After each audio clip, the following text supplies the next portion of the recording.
With certain advances in computerized technology, many have theorized that the face of the library is going to change. Microcomputers have proliferated a great deal over the past decade, and some libraries have taken tentative steps into computerizing their system. This includes both checkout and cataloging. We believe that such advances are foolhardy at this juncture, and will continue to depend on punch cards and the card catalog for the foreseeable future. The next 60 pages shall be devoted to proper maintenance of the card catalog. And this concludes another excerpt from the Bel Air City Library Handbook to Librarians, 1990 edition. Perhaps we'll continue that another week. But that week is not this week, because this week we have a Purblind Gamer stream. Welcome to another short horror Saturday, and I hope everybody's having a good weekend, in spite of, everything going on in the world. So I hope that, other than the state of the world itself, things are great. I suppose I could express that sentiment at any time. And I want to thank everybody who came out to the last couple streams. We played Hastlevania, the comedy Metroidvania, on Wednesday, and managed to persevere in the face of all those redraw errors and frozen screens, and even managed to make it to a save point right before the game crashed. And also everybody who came out to the East Side Story stream on Sunday, which we'll be continuing that tomorrow, and then Hastlevania on Wednesday, because they're both good games, and long games. On Saturday, of course, we do short games. And I promised I would finally start the PlayStation 1 Haunted Demo Disc, or the Haunted PlayStation 1 Demo Disc, excuse me. Word order. And we technically are, because today we're going to play a game called A Place Forbidden, which was originally the first game on the Haunted PS1 Demo Disc, but the developers ended up making a full game out of it. Full. Still on the short side. I think it'll take about an hour or so to complete based on other long play videos I've seen. So that means it'll probably take 2 hours to complete. And it's free. Available on both itch and Steam, so if you like it, you can download it and play it yourself. And it's really nice of Bonsai to not finish the game and then keep it free. We appreciate free. And then we'll continue playing other games from the Haunted PS1 Demo Disc. I think some of them are shorter, so maybe we'll do 2 to 3 in a short horror Saturday stream at various times over the coming year, or coming couple months. I don't want to make it linger too long, but there are other short horror games I want to play. Thank goodness we're not going to run out of those anytime soon. And it's set in a library, which I appreciate because libraries have books, and I like books. And also, my mother's librarian. Even before she was, our family spent a lot of time in libraries. Perhaps too much. We've all read early 1900s ghost stories. We know the sort of thing one can find in libraries. Yes, horror in libraries, which is a perfect segue into tonight's game.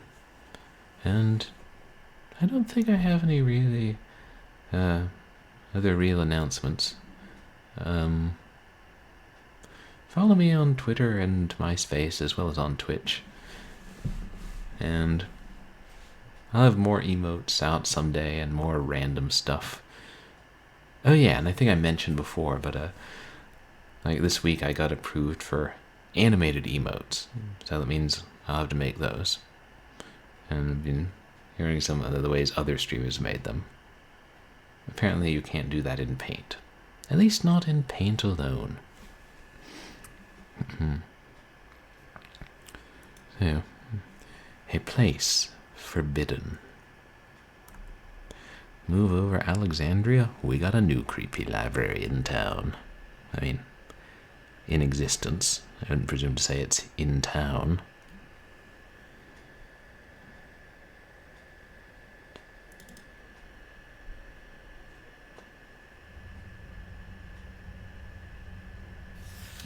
Oh, go back to borderless full screen, why don't you?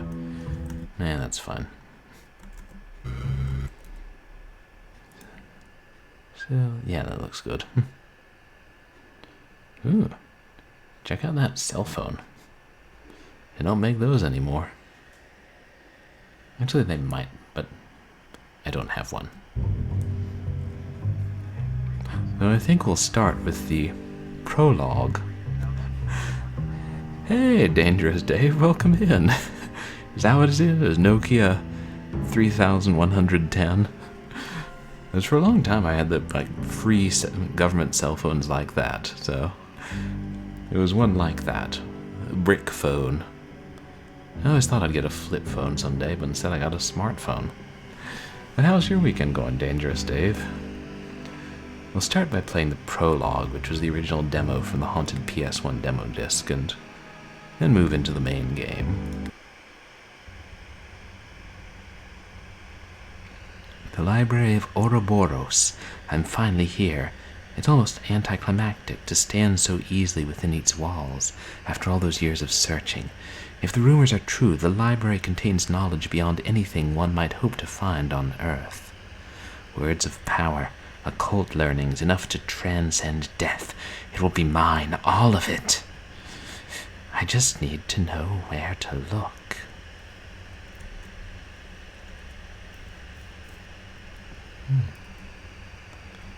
Oh yes, the Library of the Upside-Down Pretzel.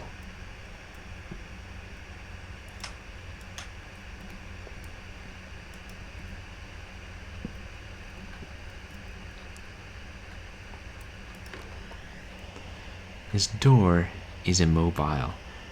I can only imagine what strange, arcane secrets lie behind its surface.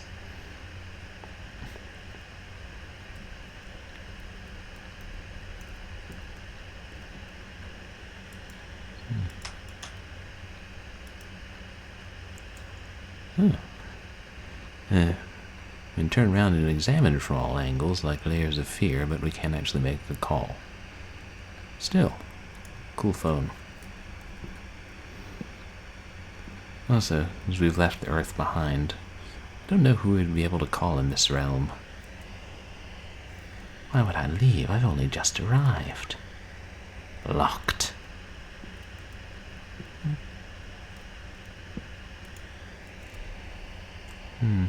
Books on philosophy, history, and a few stray encyclopedias. Not useful. A few volumes stand out on math and physics, but the rest are from more obscure sciences. Interesting, but not what I'm looking for. This volume contains mostly horror novels. How droll.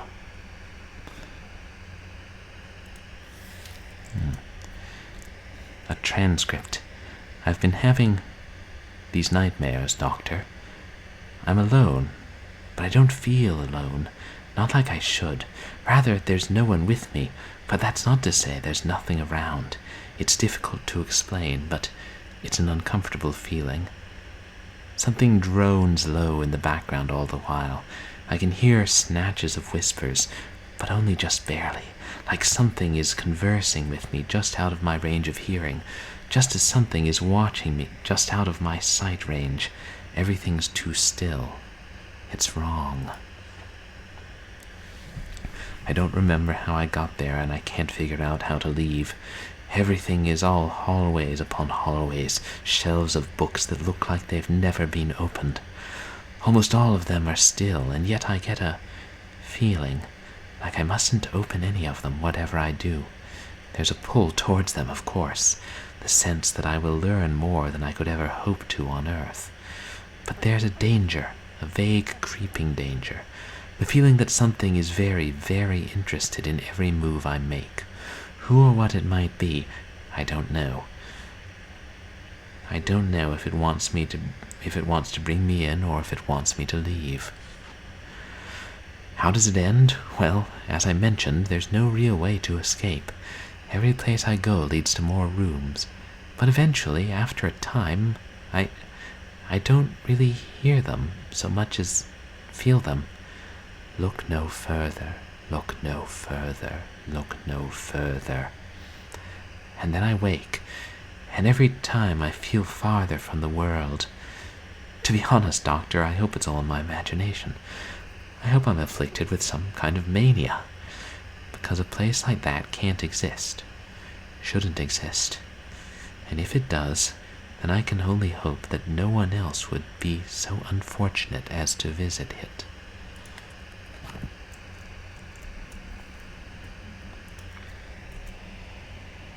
Biographies. I've heard of none of these people. Almanacs. Useless. There are these little photons drifting through the air, and I can't tell if they're supposed to be dust motes or what. The Minister's Doom, Act 3, Scene 2. Bernice enters, followed closely by the librarian. Bernice is breathless, looking both exasperated and slightly excited. The librarian's expression is unreadable, as per usual. Bernice: but my husband will find out about us. He won't stay out forever. Librarian: I wouldn't be so sure, my dear. But shall we retire to the living room, if we are to speak of such unpleasantness as your husband? Bernice's face breaks suddenly into a grin. She grabs the librarian's hand, taking him on the couch beside her. Bernice: fine then, if you're to stay, I want to hear some of those secrets you keep talking about. You can't play me for the fool forever. I would never claim to do such a thing, my dear. Would you care to hear how I can stop a human heart with but a word? Bernice: goodness, that sounds dangerous. It most certainly is. I wish to hear it. Then, of course, you shall. He leans close to Bernice, who closes her eyes as if expecting a kiss, but the librarian leans past her, whispering something in her ear. Bernice's eyes go wide. She gives a single jerk, a strangled groan, and goes limp, sliding off the couch. Too curious for her own good. He stands, reaching in one of his pockets to withdraw a single black case containing Bernice's wedding ring. Taking a cursory look around the living room, the librarian eventually focuses on a single point on the opposite side. The librarian crosses the floor, leaves his item, and turns to leave. As he does so, the scene darkens, leaving only a single spotlight to illuminate the stage. It is fixed on the small black case, which the librarian has decided to leave, sitting atop the minister's writing desk.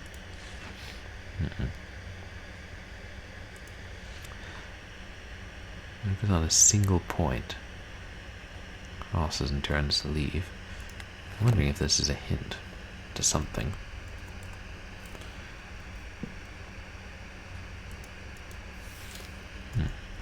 A partial history of the library. The Library of Ouroboros wasn't so much built as it simply came to be. That much we've been able to glean from the early murky tales about a certain endless structure rich in occult knowledge. The first tale was penned by an unnamed Gaelic mystic who compiled a variety of accounts from travelers complaining of strange dreams. Many of these travelers' accounts of the place were the same: endless hallways of strange materials, magic devices that seemed to give off light, or sounds without any visible source. But rarely were there many tangible details aside from these few characteristics and the font of knowledge ringing the walls of the place. This, of course, changed in approximately 670, when the mystic was visited by a lone woman. She was reportedly wild-eyed, half-mad, and complaining of dreams much the same as her fellows. But she claimed that these dreams became reality, briefly, and that she at once at one point even visited that bleak place. She claimed to run into a dark, amorphous figure with a score of glowing red eyes. This figure apparently spoke to her, promising her black knowledge should she only pledge herself to it.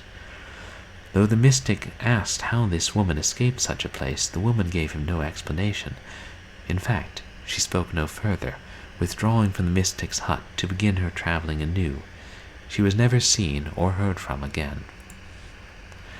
This testimony is hardly a concrete example of the library's existence, but it certainly makes one wonder. If tales like this could exist from the earliest days of modern man, what other truths could lie buried deep in the past, should one be willing to tunnel through the cobwebs of years to reach the ancient tales hidden beneath? This game has good writing.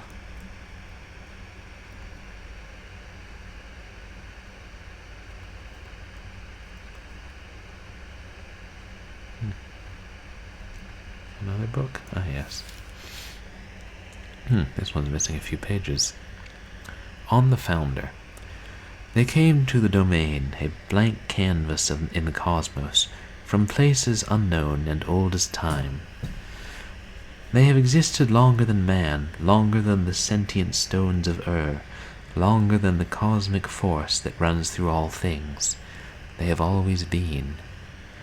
They saw the ruin that coursed through the universe, the constant in and out flux of entropy, and with entropy went items of worth, and it was that worth that they sought to salvage, not things, ideas, thoughts, power intangible. Through the years they reached, for their powers were immense. Through aeons they snatched up secrets, dark and light, but it wasn't long before it all became too much, even for those ancient. The remaining pages of the book have been torn out of the book. In their place is a single piece of lined paper, with an untidy scrawl standing upon it in red ink. The key to go further could have been deciphered from the last word in each of these books, but I tore them out. I couldn't let anyone else go any deeper. Sorry, but trust me, it's better this way. Last word. Anyone close. As you close the book, you make out a single word scratched, not written, in its inner cover.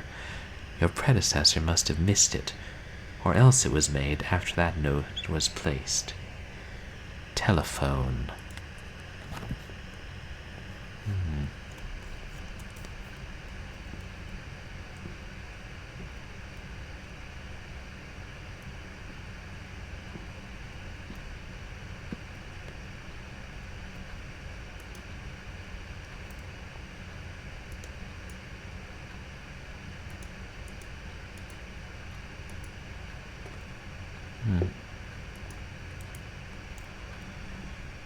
About the telephone.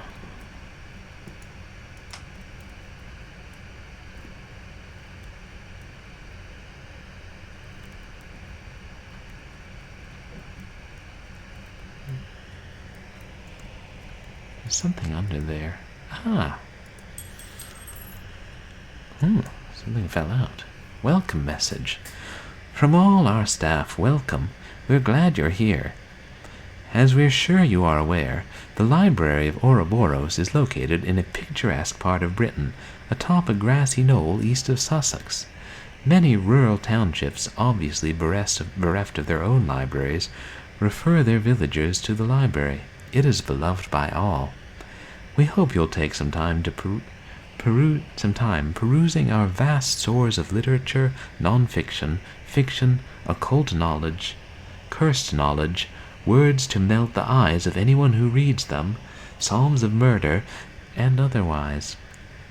You'll certainly have time enough, Bernard. You'll certainly have time enough.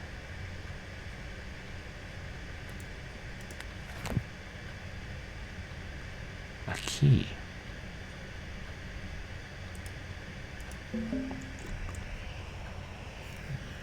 Brass key. This one was locked.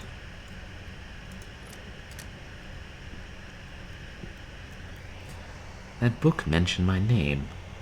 A coincidence, nothing more.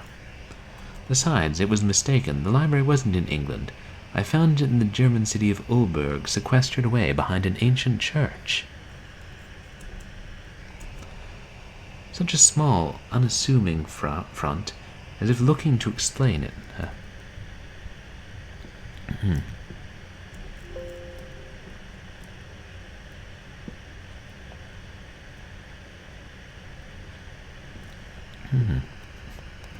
Surprisingly few books.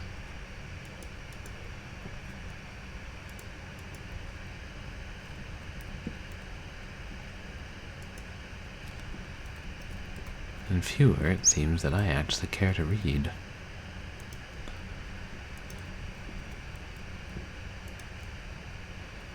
Yes, let's get to that eye melting section, shall we?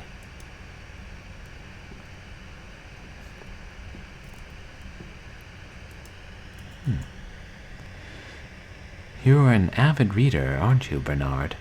You can't read these books, but don't fret. They'll pave your road to new knowledge. If you're stuck, think of yourself like a cataloger, or a librarian. That has a nice ring to it, doesn't it? The case towards the windows seems as good as a place as any to start.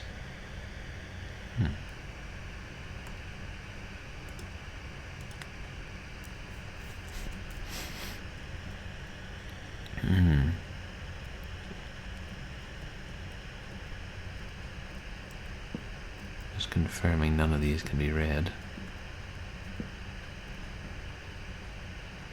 Wait, which way did I come in? Oh, that way, right.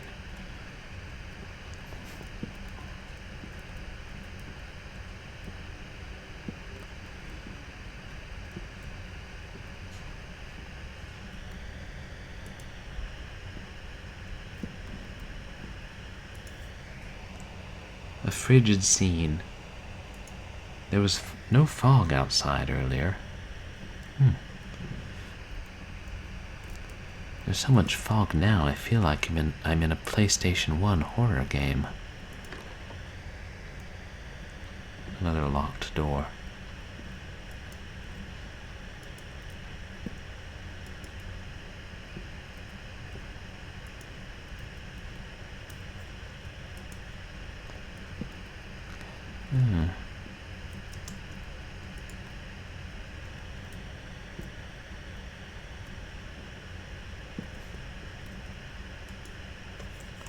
Said, the case towards the windows.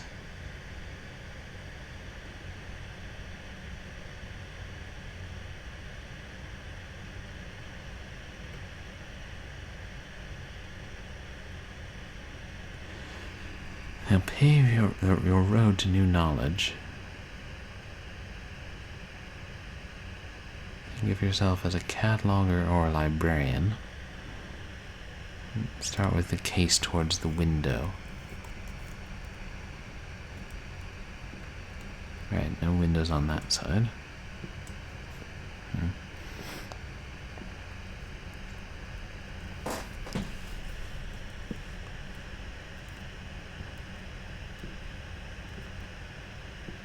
Oh, is that one crooked?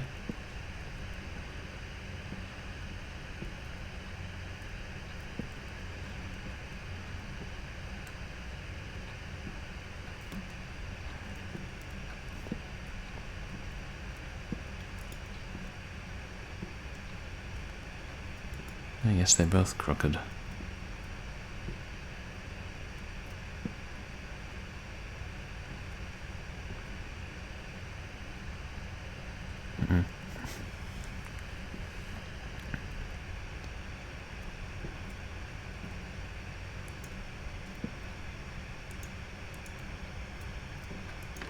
What am I supposed to do?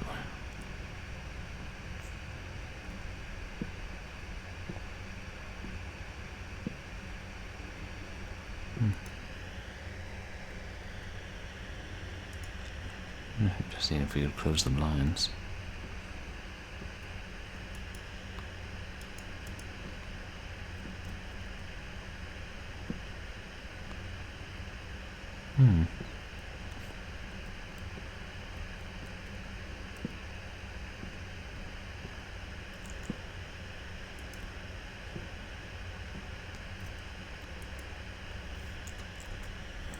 Huh. Combination lock. 4 numbers.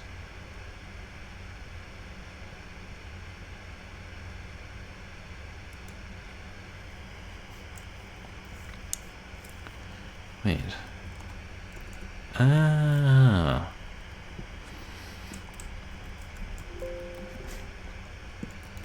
Hmm. 1, 2, 4. The first number is 4, I'm guessing.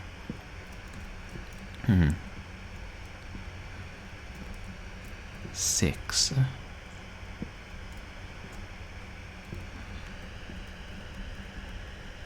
that's just a light spot.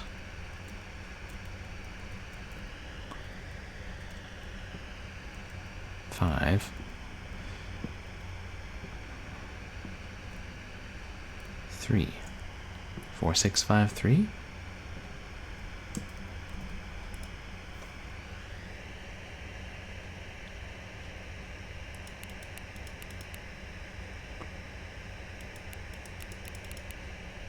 Oops.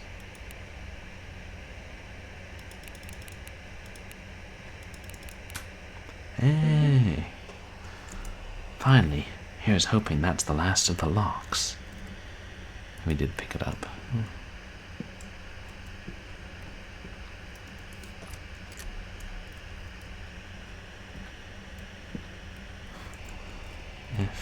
Okay.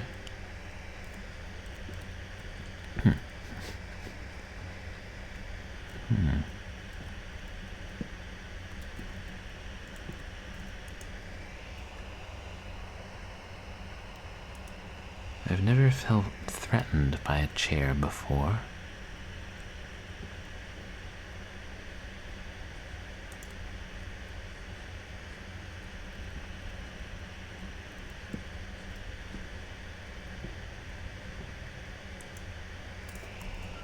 Seems like someone tried to board the room off. I can't remove the nails with my hands. Can you guys hear that? It's really faint. I'm not sure what it is.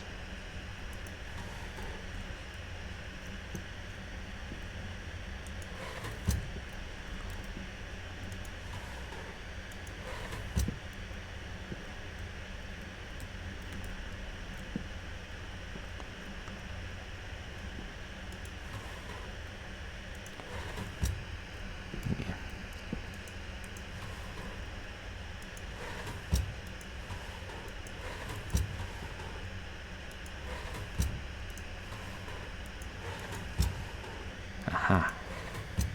Wait, what is that? Something in there.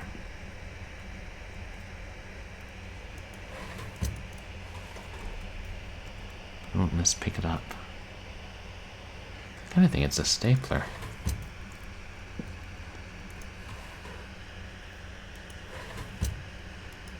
I think that's, yeah.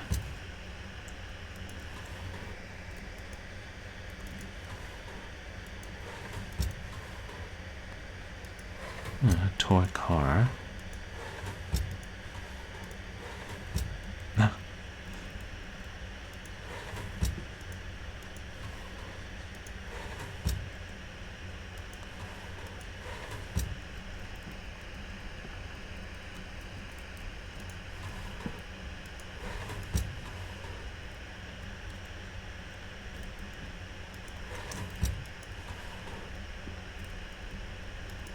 Can't really see inside the top drawers.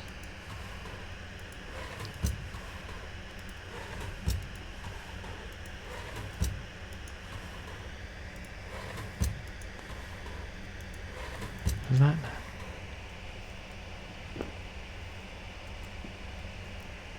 No, I think it's another toy.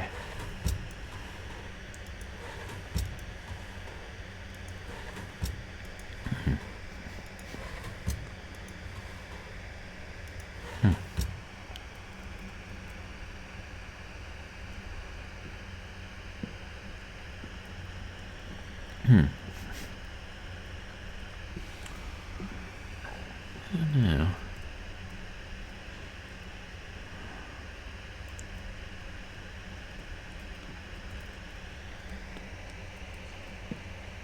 figure out what that painting is of.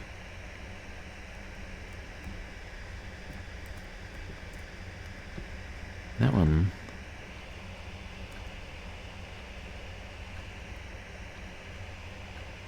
like a skeleton monster killing a knight?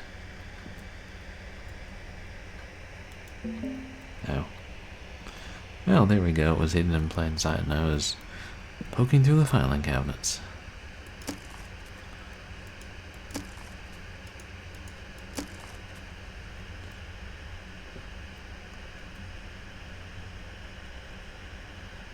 Are those blood stains?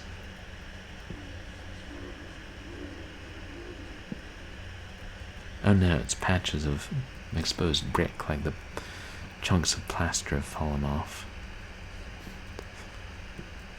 No way to go but down?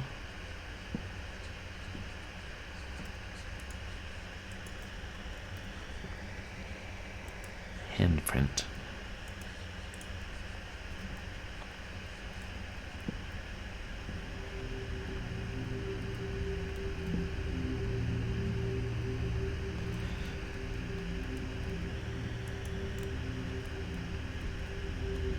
Sound is so subtle. How is this possible?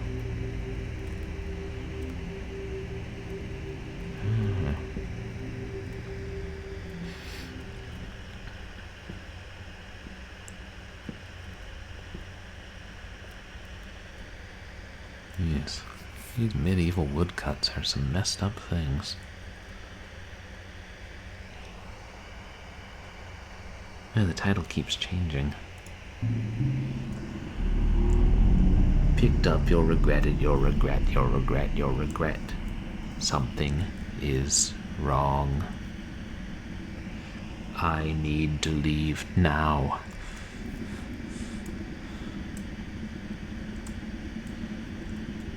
We can't run.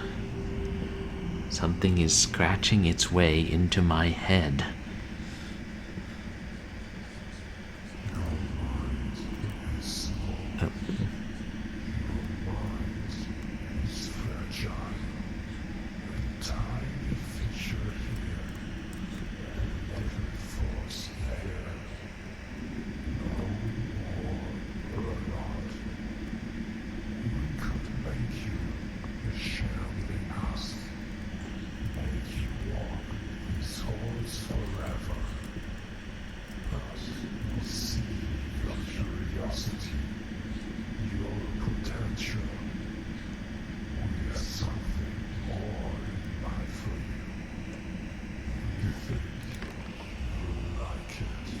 It will never open again.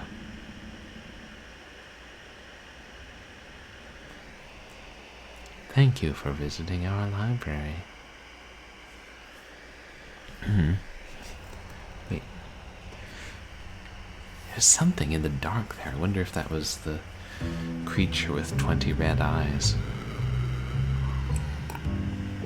Now that's the prologue, and that was the original Haunted PS1 Demo. Now we can move on to the game proper. A much more thorough visit to the library.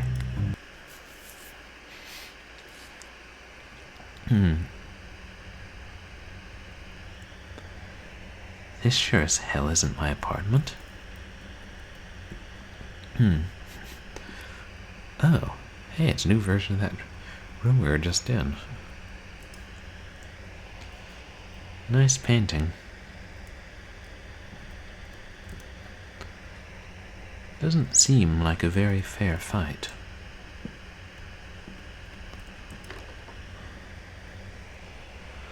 The door handle turns, but I can't open it.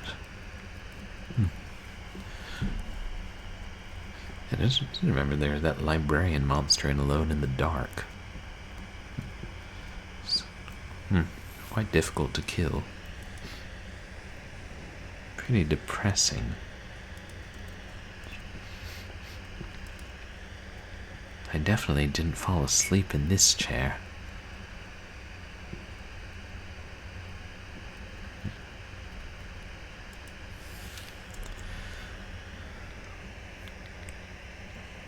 visitors. I'm going back to the 1880s. Bernard White. Which I'm guessing is who he played in the prologue. And then V. Greetings, visitor. You're more than welcome to sign your name and the date of your visit in the guest book. Once you've done that, we welcome you to explore the library to your heart's content, so long as it isn't after closing.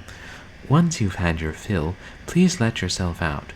You'll find the key to the front door on one of the desks in the study.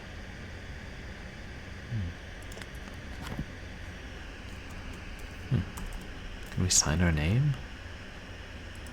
No.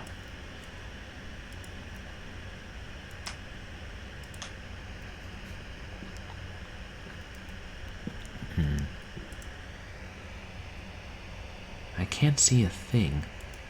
Who knew it could get this dark out?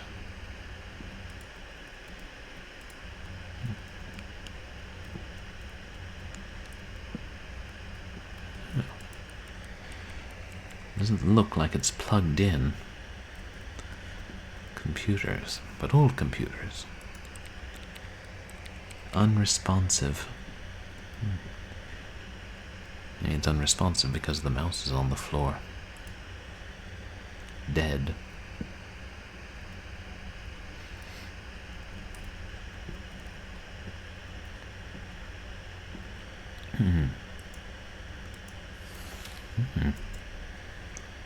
Welcome message.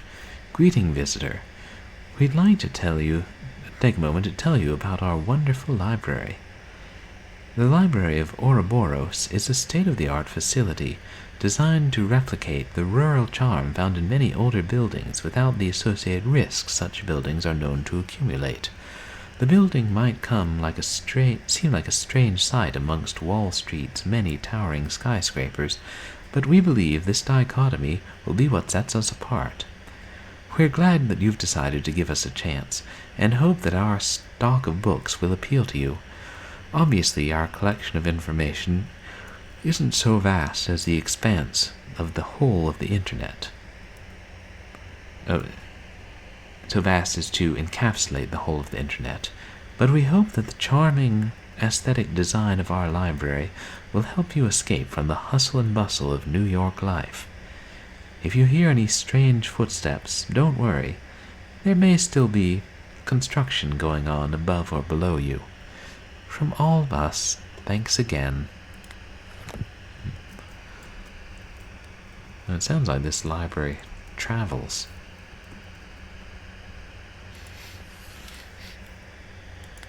Oh, that was one I just read. Are they the same?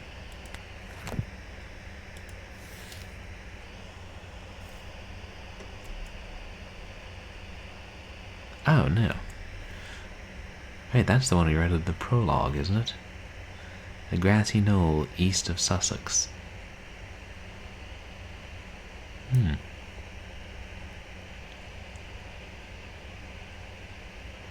Should you hear any odd knocking in the corners of the building, pay it no mind. The library is on the older side, and the Foundation plays tricks on some visitors' minds. Don't worry, though. It's perfectly safe.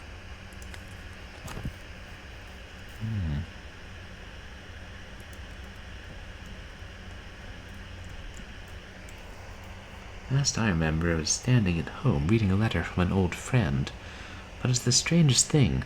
Now I can't remember what it was about or who it was from. I also don't remember putting anything in my pocket, but I feel something. Press N to open the notebook. Room 1. You should really clean this place up. Don't lose the trash. Room 2. This room makes me wish I had someone to vent to. I think I'm cracking under the strain. I had the strangest inclination to walk straight into a wall. There's a secret path in the dark. Art can be really illuminating. And then these languages which are either not of this world or just ones that I'm not familiar with.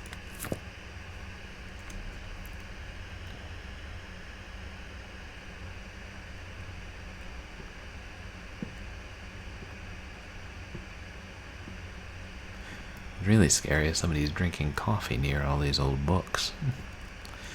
Danger of a spill. Broken. Oh boy, this one's not working.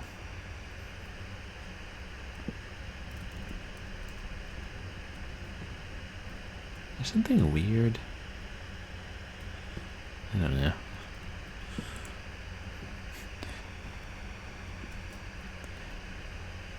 My mind playing tricks on me.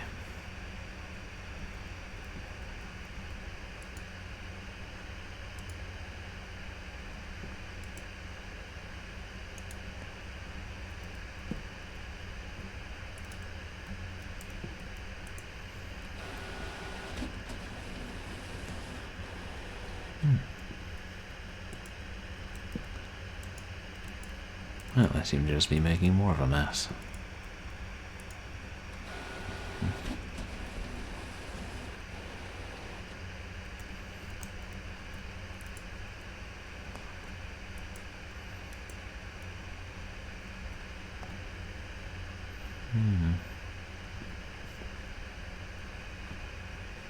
Okay, phone.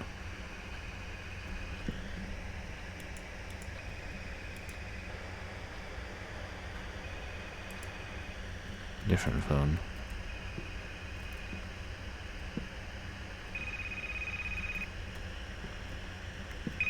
Cell phone.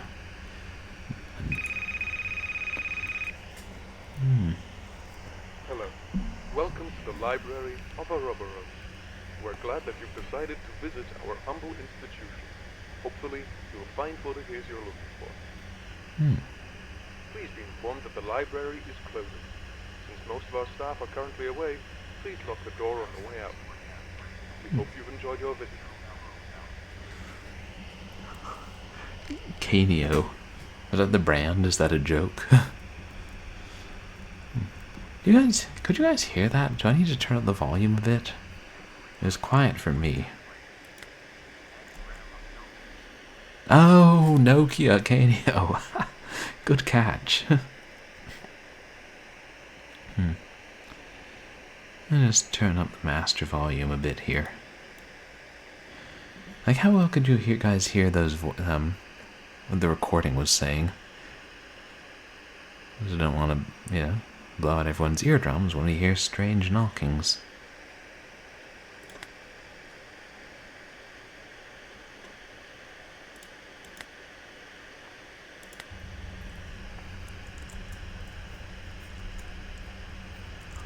Ouroboros, is that how they pronounced it?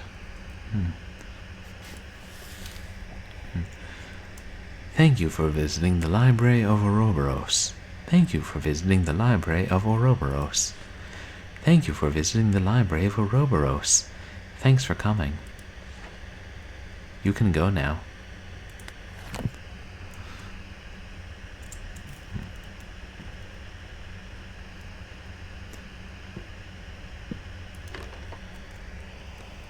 I can't open it.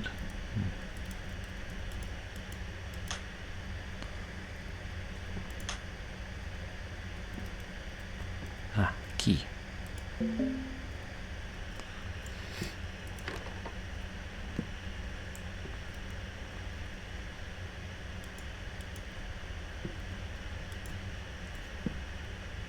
I guess we kept the cell phone with us.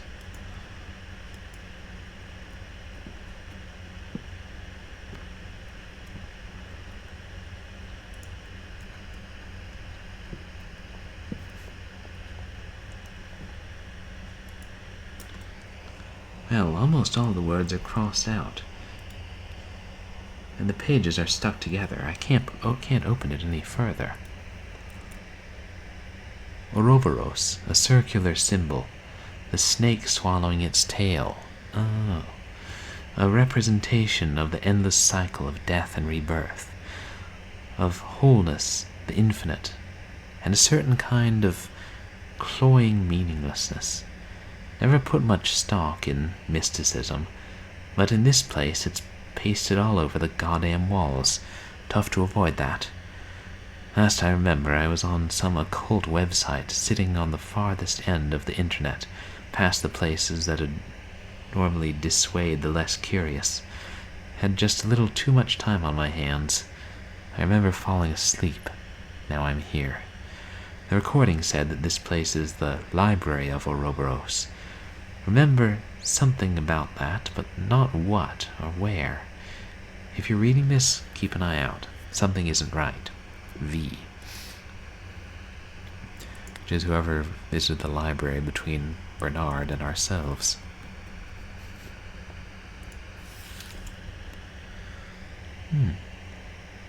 Welcome. Peace be to you, friend. We're glad you decided to join us. Despite its name, the library is open to people of all sorts of different faiths. With our vast tracts of religious knowledge, modern, old, and otherwise, we're certain you'll find the peace you seek. We know you've traveled far to arrive here, so please do rest. Keep an open mind. Read to your heart's content, and we'll be sure you're well provided for. One matter of note. We ask you not to linger after closing, or to descend too far into the library's bowels. Some of our books are quite old, and very sensitive to the ingress of foreign temperatures and moistures. Thank you for understanding.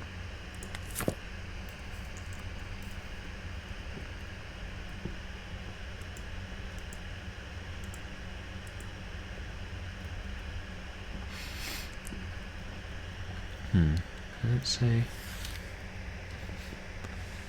Clean this place up, don't lose the trash.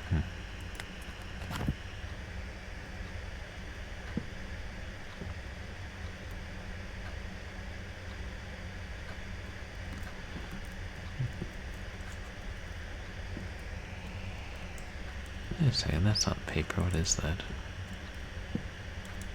Oops. Did it fall through the table?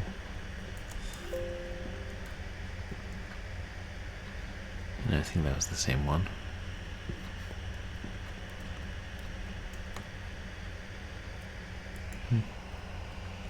Can't reach it. The screen looks burnt out.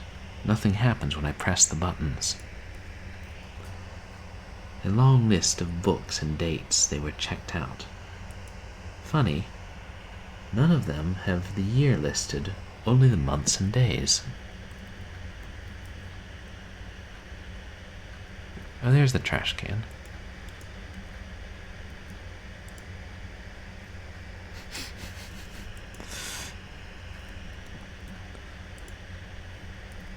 There.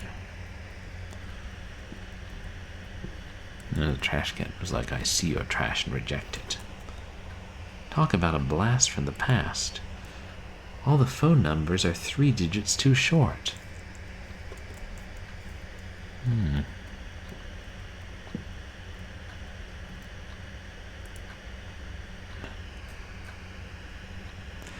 The old spinning interactive globe.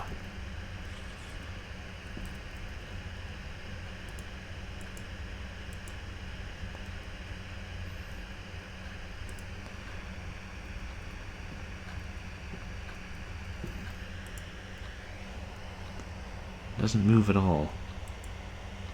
Feels a little warm to the touch. Oh, so I guess these are... Okay, is that the snake's head at the top?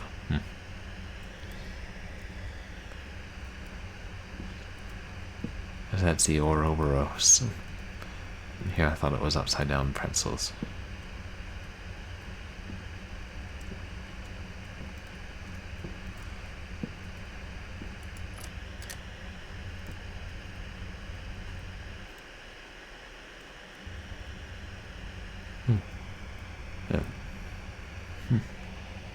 This can't be right. Oh,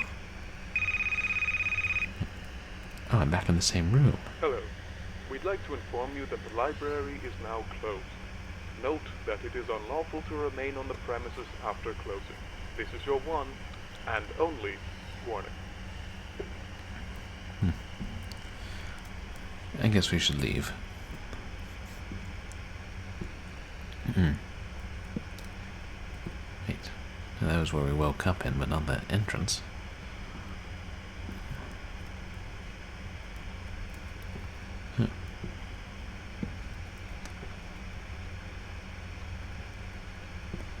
do we leave? Oh my.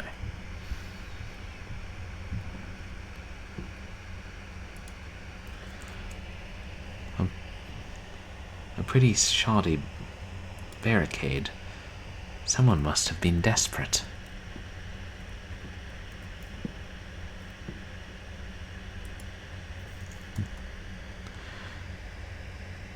The note is largely obscured by blood. You can make out only a handful of words. In one of the dustier books fell apart in my hands. There were these arcane scribbles. Feels, after I threw it away, still not quite right, like something's watching. And do let me know if I need to turn up the volume for the game.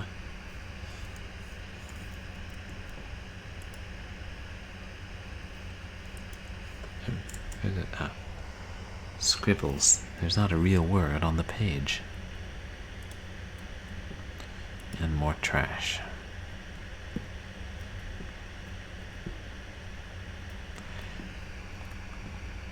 And we say it's a shoddy barricade, but we can't seem to get past it. Wait a minute.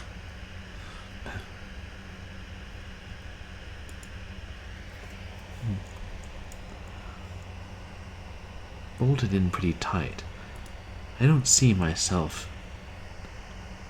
tearing this out of the wall bare-handed anytime soon.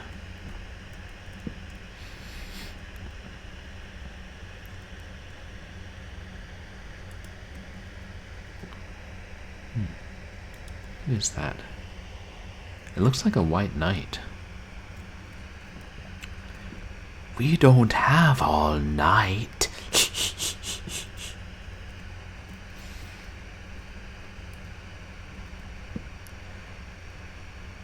Maybe I should make terrible 7th guest quotes into channel point redeems.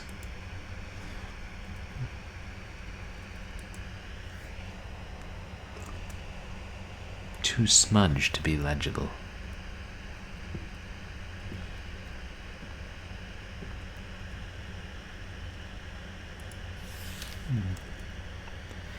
On the library. Very early into my professorship, a student came to my office one spring afternoon with a stack of papers in her arms.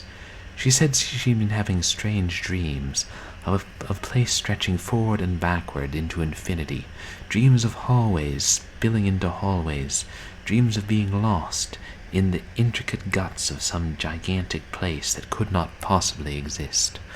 On the papers were crude sketches. She was no artist, she said, but something about the dreams had left such a vivid impression on her that putting what was in her brain on the page seemed her only option.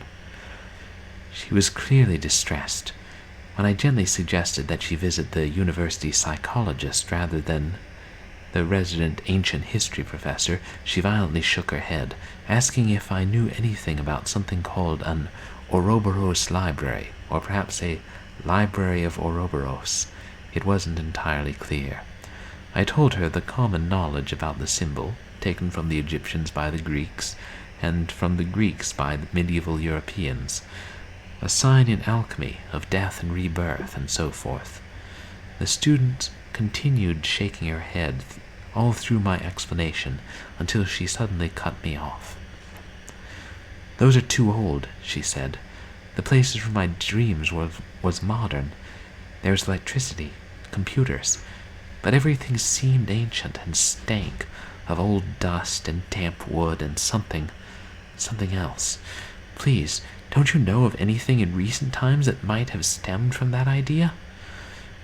I confessed that I hadn't, especially considering the size and the many niches of the modern world. She left without another word, leaving her drawings behind. Something about the conversation shook me. I looked through the crude drawings in my shaky hand and saw, in the familiar shapes and designs, an odd air of ominousness. Looking at the facade of a dark building and hearing the slightest scratchings of things that shouldn't be just behind the stones. All very juvenile thoughts, and yet when I went home that evening I brought the drawings, I couldn't help but want to look more into what we'd discussed, into that library of Ouroboros.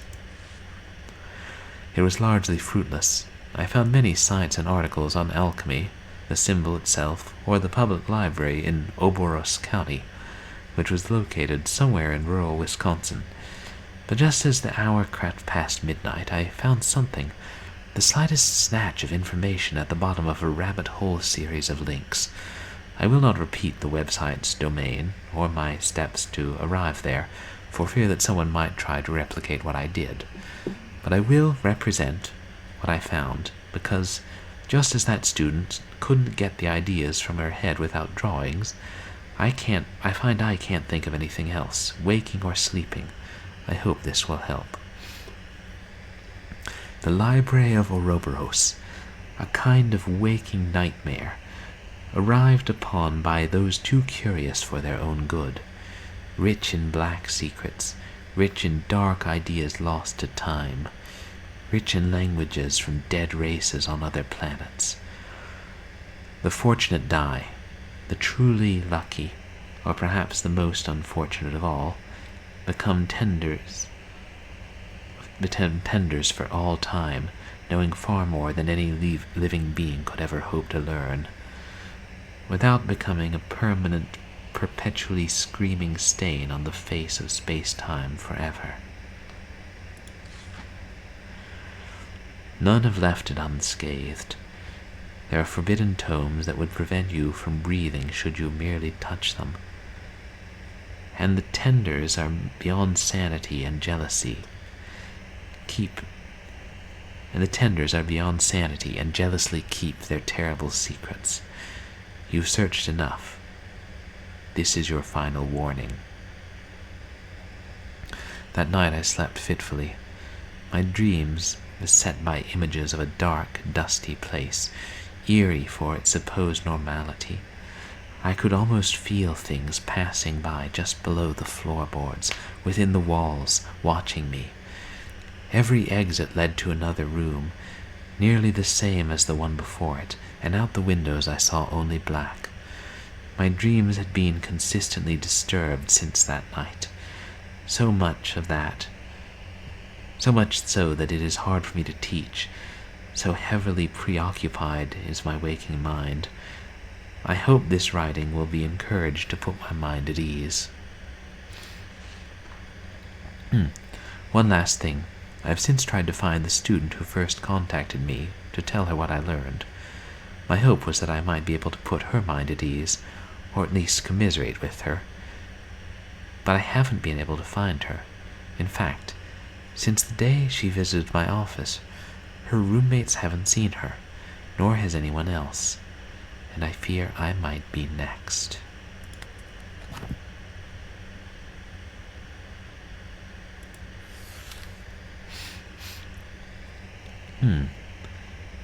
The Minister's Doom. Wait, is this?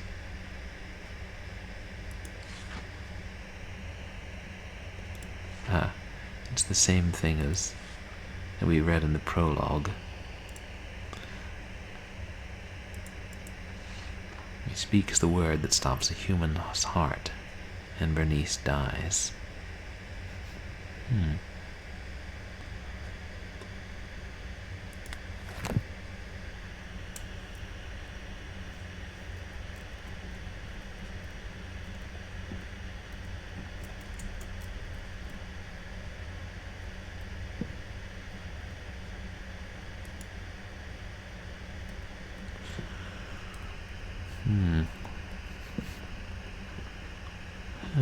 Is that? Yes, it's like a horse on wheels or something, which we saw in the filing cabinet.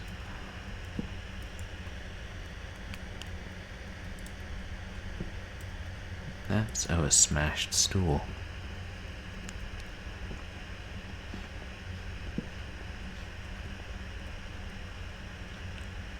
And a lockbox.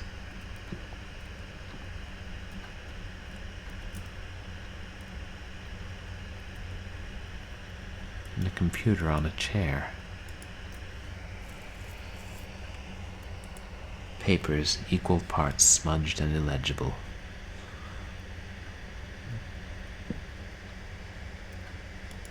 Wait, did he say something else or just that?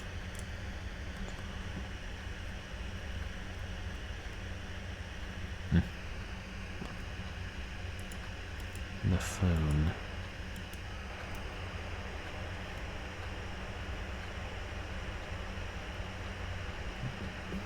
I think it's just white noise or something.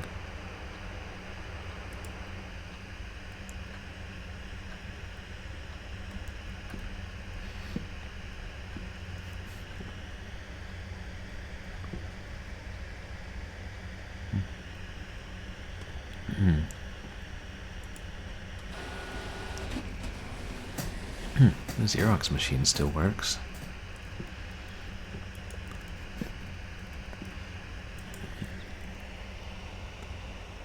It actually says something. Private, I think, but it's backwards. PC load letter. What does that mean?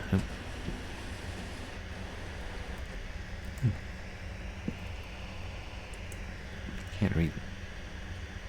Wait, did the private paper just sink into the floor?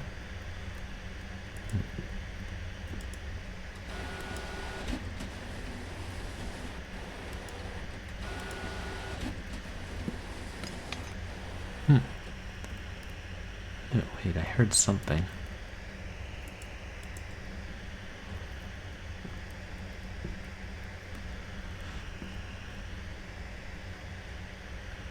Some piece of metal fell to the floor. I couldn't tell where it was, though.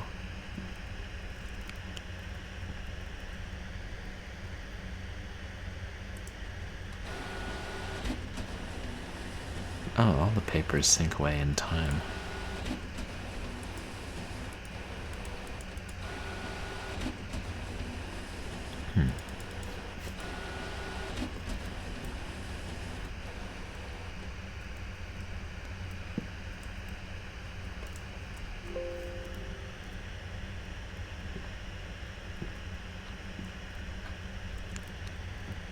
Yeah, more trash.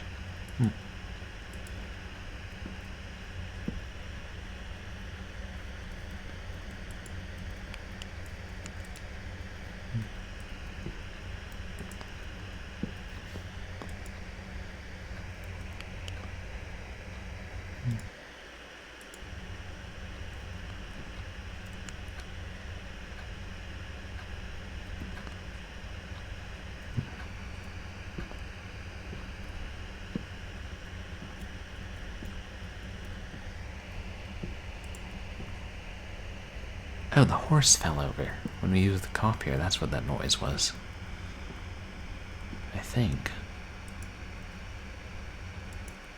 Was that book here before? I can't read it.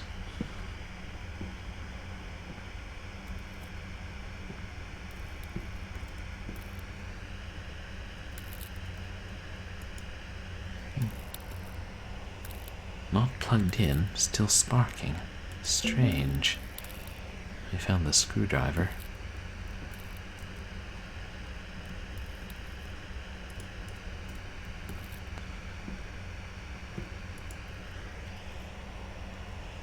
Not looking any better.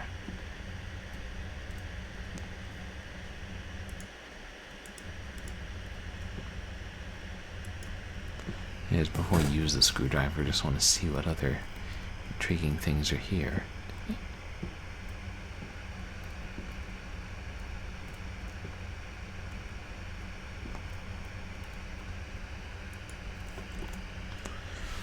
I can't help but feel as if I stand before the precipice of some terrible reality. Before. Left one room only to come right back to it. Shame there's no place to go but straight ahead. I've hidden a few tools in this room in case the path ahead isn't what I hope it is. If they're not here anymore, then good news. The path ahead, at least immediately, is probably safe. Zero chance of any hostile entities. If they're still here, though, well, I hope they're useful to you. You're going to need all the help you can get. Wait. 4.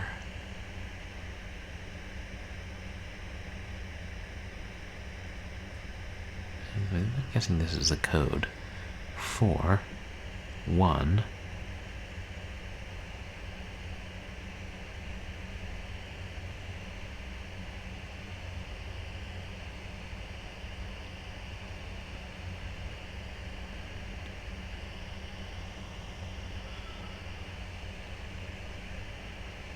0 2 4102. Let's try that.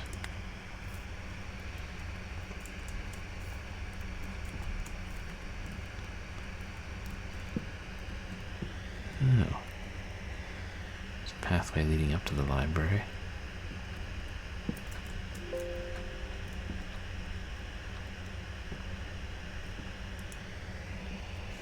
Still a nice painting.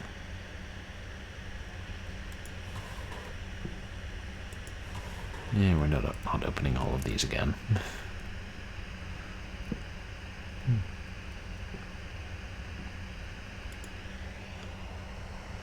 The same chair from earlier, isn't it?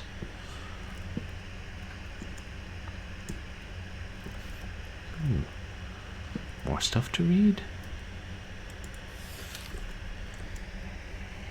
A kind slumber. I've been driving for miles and miles and miles. It's night. I'm tired. So tired. Been on the road for what feels like days. Don't like this constant moving. Never have, but it wasn't this bad when I was younger. Could sleep in the car while my parents drove. Now I don't have anybody to drive me. 2 of them got too caught up in some of the darker parts of our world. A black library by our old house. They went in, never came out. They're why I can't sleep. Their book. What I learned without trying as I opened the dusty thing, sitting disused as I cleaned out what remained of the attic. Didn't even mean to, and yet, here we are. There'd be no other cars for hours. This dark stretch of road, my truck, all I've known. As I drive along, a halo of red and blue neon forms in my windshield. A bastion in the dark. A tiny diner. I'm not hungry. I'm not thirsty. Just tired. But all the same, I take the exit as it comes up, pulling into the parking lot between a beat-up jalopy and a truck that looks a lot like mine. I hardly feel the cold outside. I hardly feel anything. It's like being trapped in somebody else's body, and things don't feel like they fit right on my muscles anymore. The diner is just as cold as the outdoors, and hardly more inviting. The distressed red pleather of a bunch of booths that should have been trashed years ago, dirty tables, flowers buffed in a mockery of cleanliness. Floors buffed in a mockery of cleanliness. Empty but for a man in a heavy coat in one corner, and a waitress in the other. The man is standing. The waitress is also standing. They look like prize-fighters about to square off, or they would if they were looking at each other. Instead, I can't see the man's face for a collar and hat, and the woman is looking at me. "Seat, sir?" I nod. "Rough weather out," she says, trying to smile as I take my seat. I can tell I look terrible. "Do you know a place where I can get some shut-eye?" I ask, almost without realizing. I can't sleep, but maybe I can still try. "No motel for miles. You can sleep at your table if you want, though. You don't even have to order anything. Thank you. I set my head down on the table and my eyes don't shut. That black knowledge slithered its way from those stained pages and into my brain, and now it grips my eyelids, forcing them wide. The diner is sideways. I'm like this for a few minutes. Then there's someone else standing sideways in front of me. That man in that coat, his face a dark red mass. Sleep deprivation. Tired, buddy? I nod. The table is cold against my numb face. I think we can help each other. He reaches towards my face, laying a hand upon my cheek. There's a flicker of feeling, of warmth, that cuts through the fog that swallows up my head for days. As he withdraws his hand, I see a strip of ragged flesh in it, which he brings to his face. When he lifts his hand again, the flesh is gone. Thanks, buddy. May I take the rest? I nod.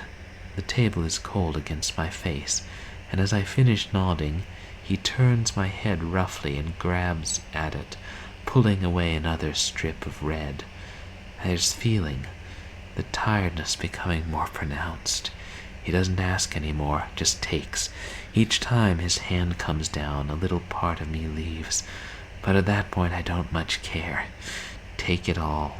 I'd like the rest. The table has turned red, like the seats around us.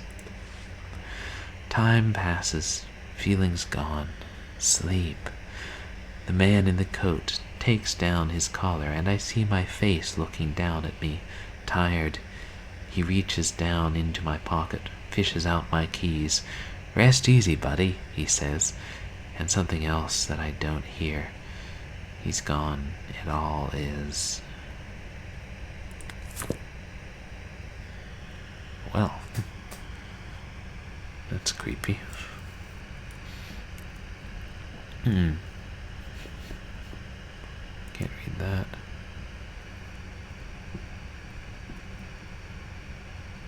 $4102.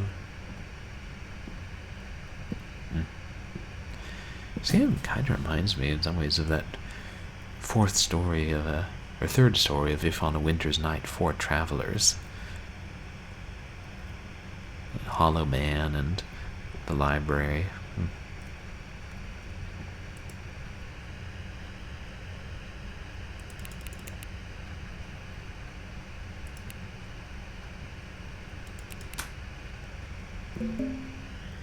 A lockpick. It's my phone. We've given you chances. Ample warning. You proceed, we threaten. Continue on your current path, and they will find nothing left of your head. We swear it. For the last and final time, go back from whence you came. But I can't. For all their threats, I can't.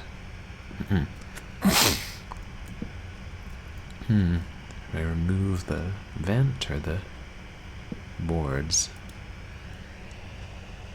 I just came from here, didn't I? Oh, a notebook mentioned a vent, so...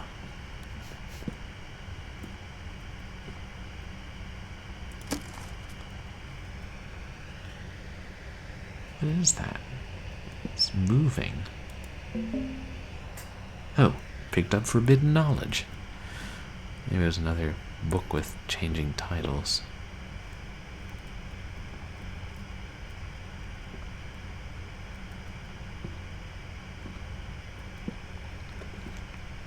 Perhaps Bernard stashed it there.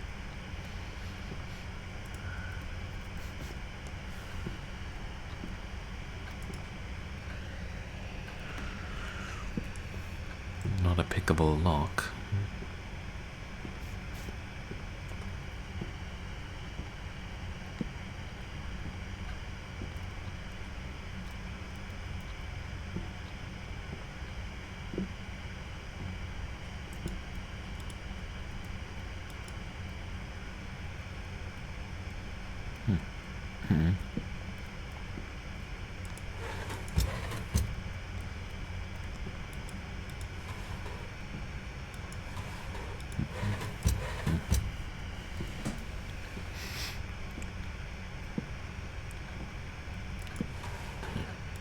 Oh, that's where the third filing cabinet that was over there is now.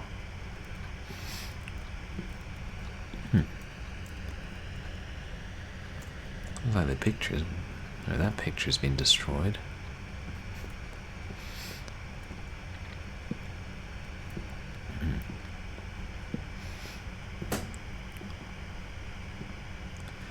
You know, I wonder if it's possible for a game to read your computer clock and then have an analog clock in the game match the time. I've only seen it done digitally. I mean, digital clocks.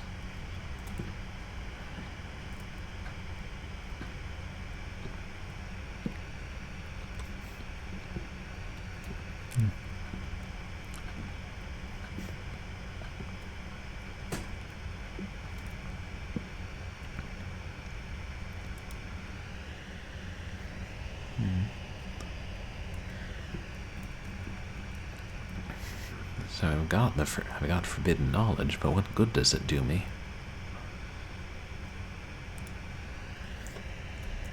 I've read through all these.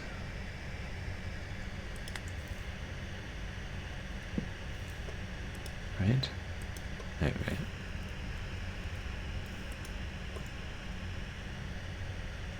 Yeah.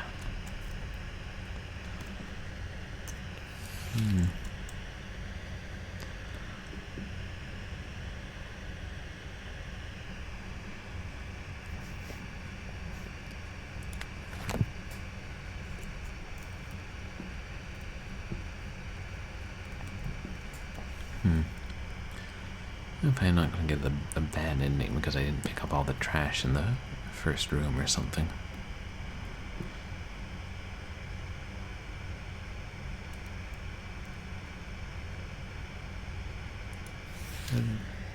Yeah.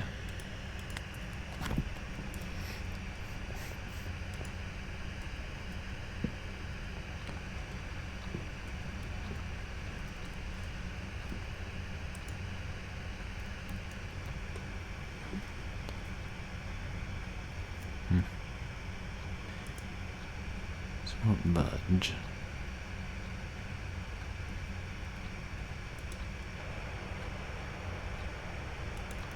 Still just white noise.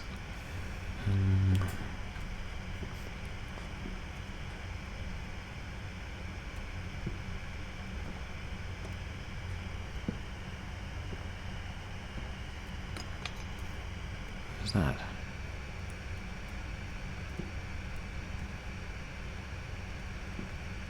Step on something, or did something fall? What's different?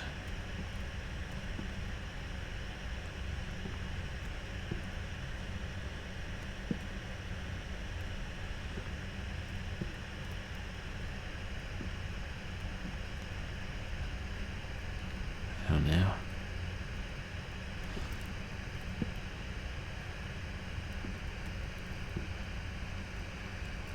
Probably just the game playing tricks on me.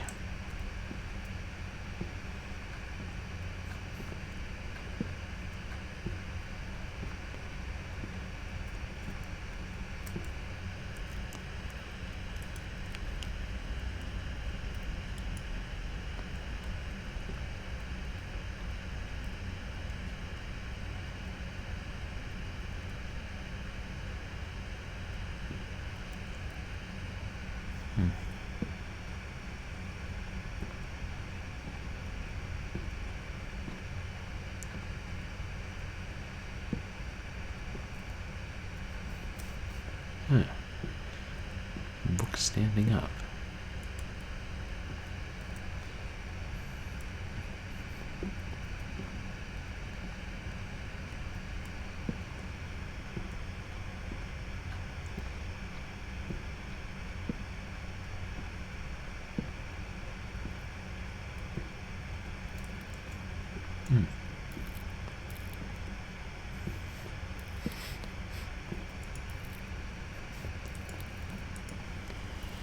No way to interact with that. Just a computer blocking the aisle.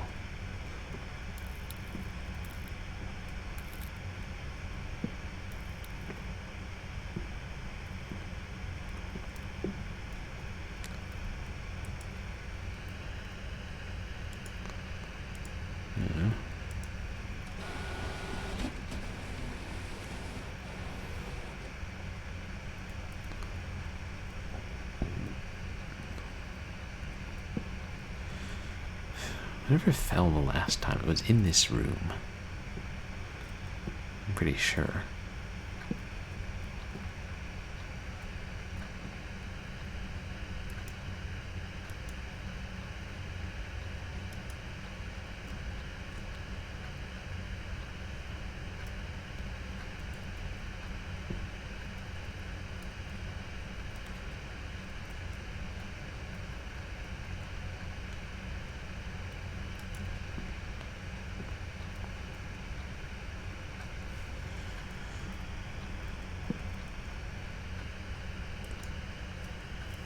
I need to interact specifically with the keyhole or something.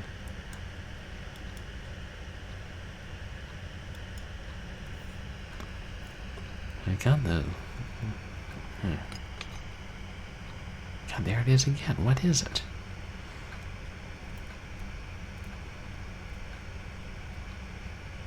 When I walk in certain places, something falls over?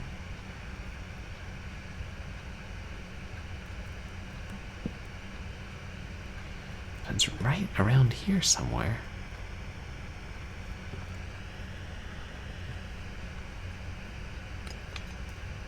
There it is again.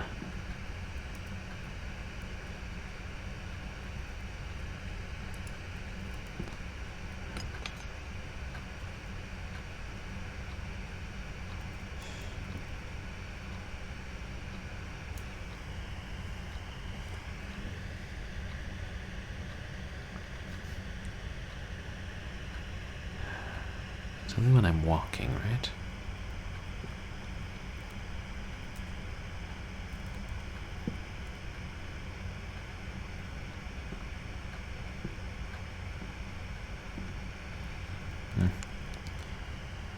So it might have something to do with that play.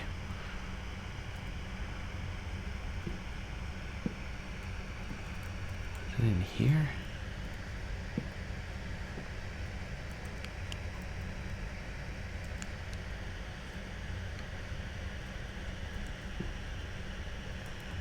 Wait. No. Trash.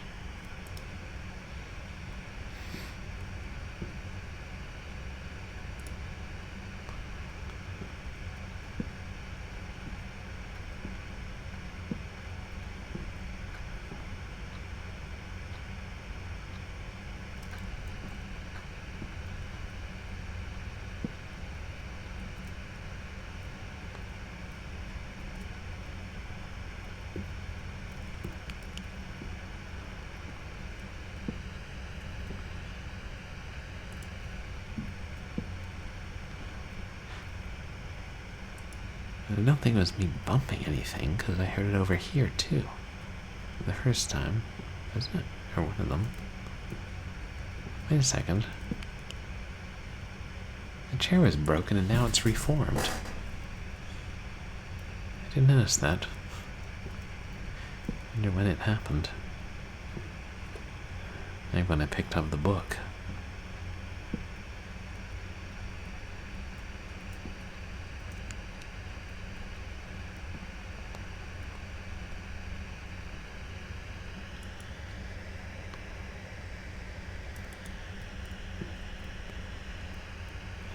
Okay.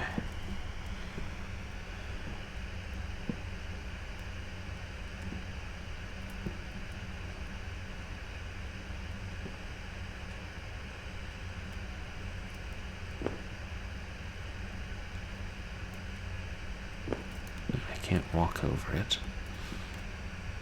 Oh, wait, I can walk over it. Oh, no. Gonna necessarily get the door open then anyway.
mess with the computer.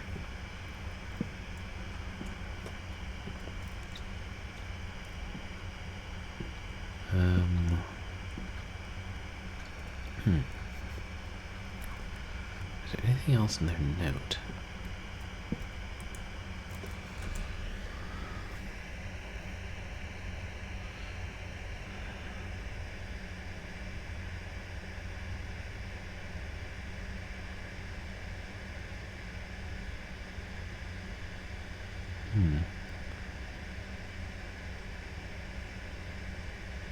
Yeah, I mean, V just mentions here hiding a few tools.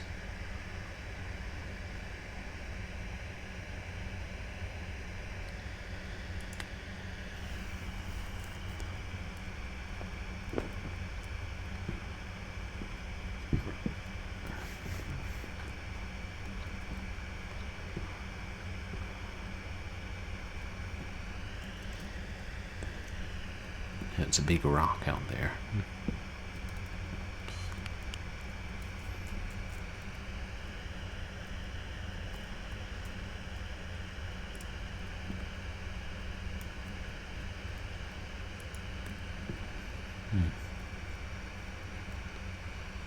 I don't think I'm missing anything. At least regard to the doors. Something about this plant feels wrong.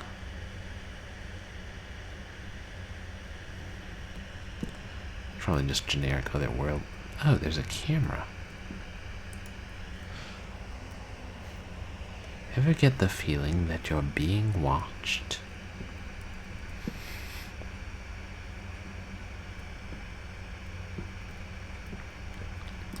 Because that's how they know what I'm doing and keep calling me.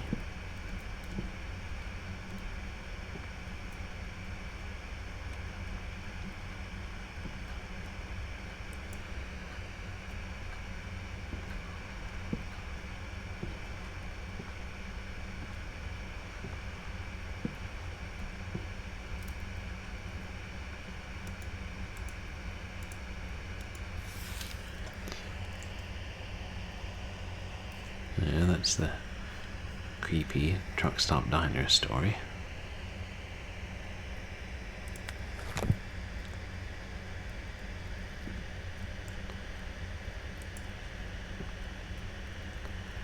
I don't know, should I try throwing away all the trash?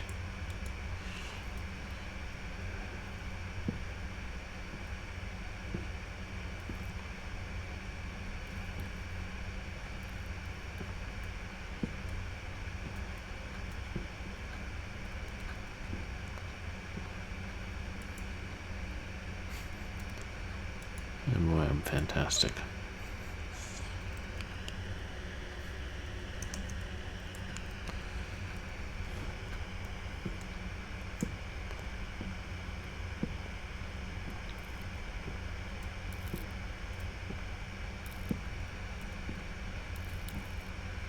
Yeah, why not? This place needs to be cleaned up.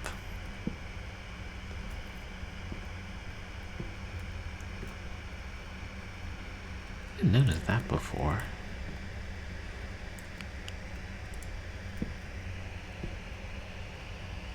Is that a thing? Oh, I guess it's like an upside down ceiling fan on top of a computer motherboard.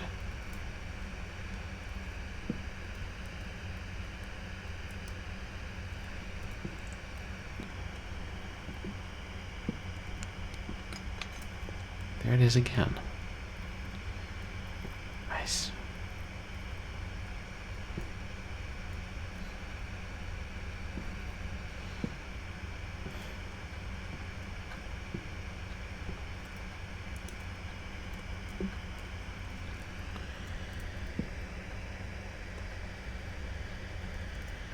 But nothing's changing here, is it? I think that sound's supposed to be some kind of clue.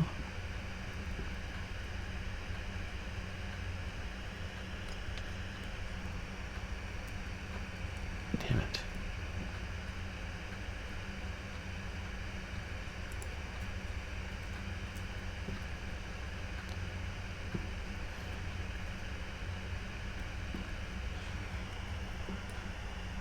But it only happens when I'm moving, right?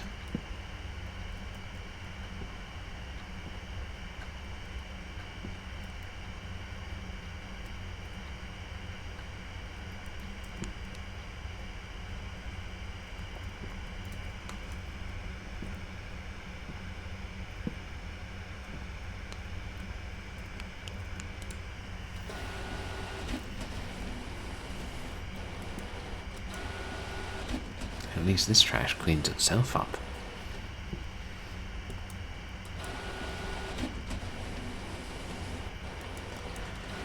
Sometimes when I'm frustrated, I just cause wanton destruction, make a mess.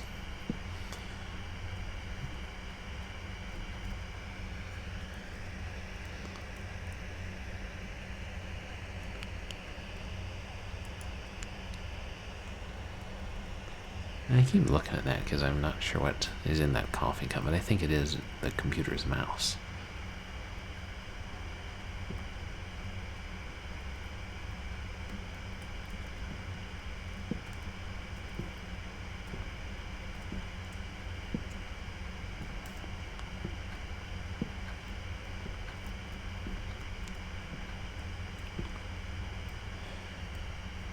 Maybe I should just open every drawer.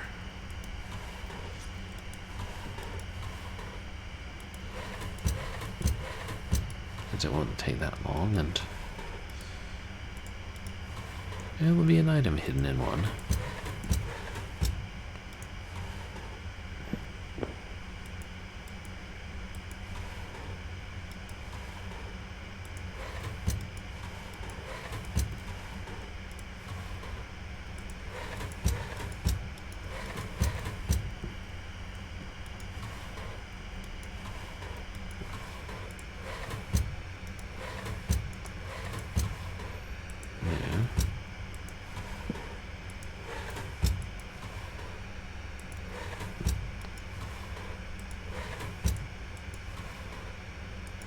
I open that? Yeah. I'll try the other one.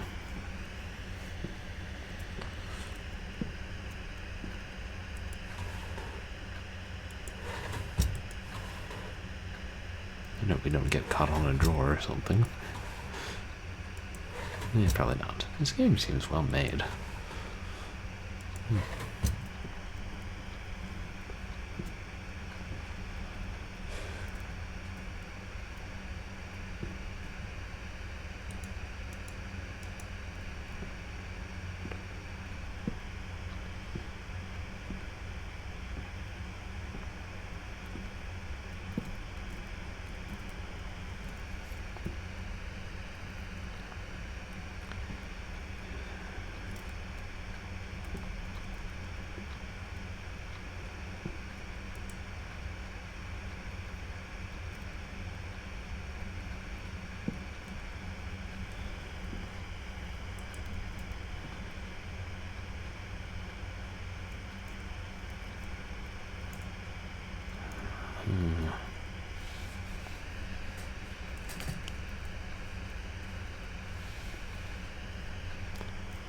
Wait. Getting back to the play again.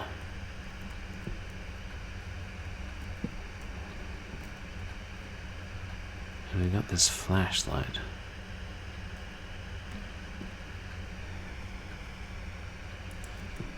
Mentions the librarian.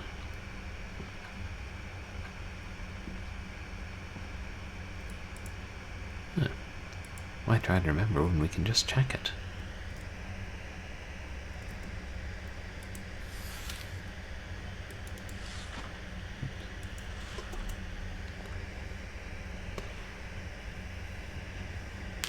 He stands.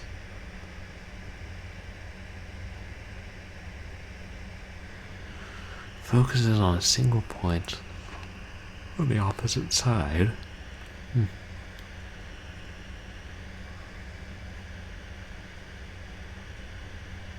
Crosses.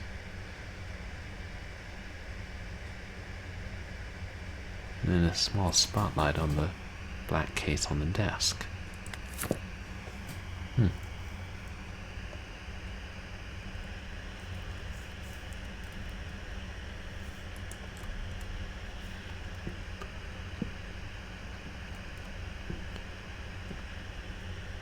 It's just, okay, dead plant.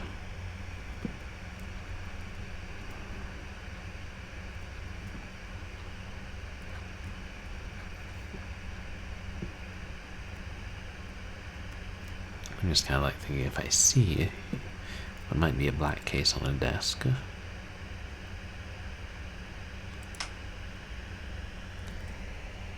Wait a second, the knight.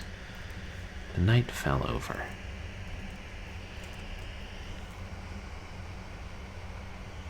Actually, maybe it's a rook. Whatever it is, the chess piece fell over.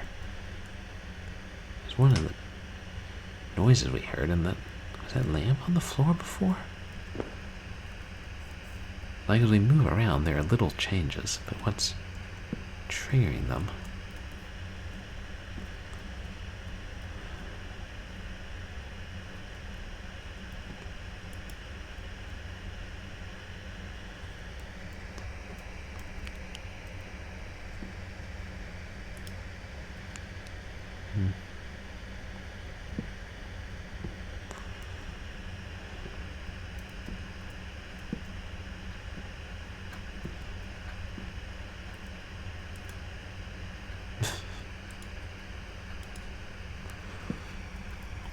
And we'll just for fun, we'll go back to throwing away every piece of trash.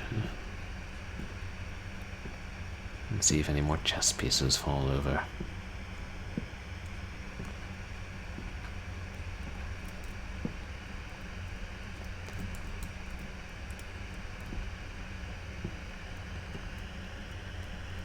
I think that's the last one here.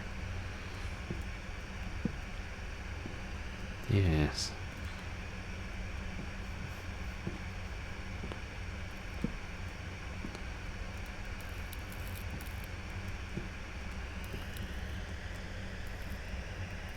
I think that's just a...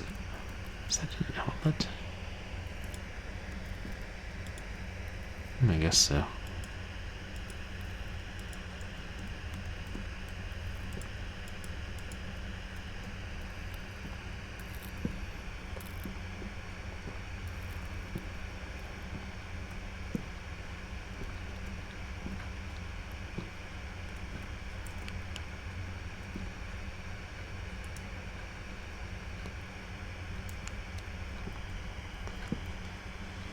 I'm mostly just doing this because it's mentioned that in the notebook.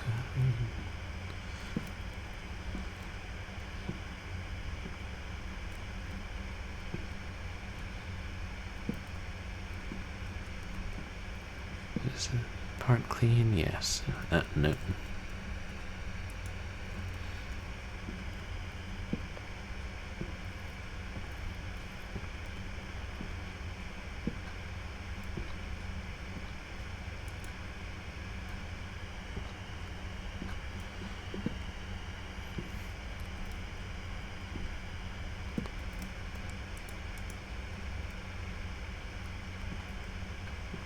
At the very least, I keep thinking we'll hear something else fall.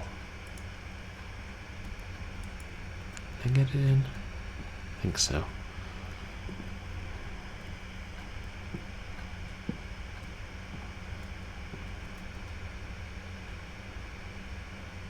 The horse keeps moving further. Wait. There were 2 books here. Oh yes, things are definitely changing. See, the dead potted plant's gone. It's gotta be it. I think it must be me throwing away the trash.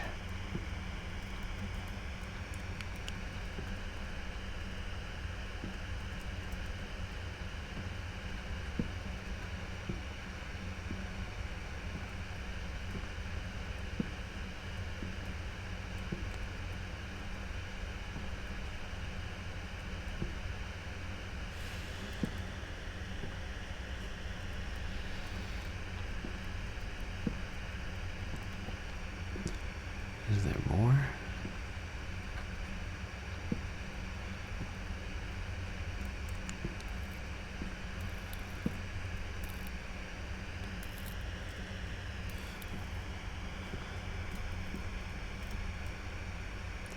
And I keep seeing those little floating specks of light and thinking, wait, is that something I should follow?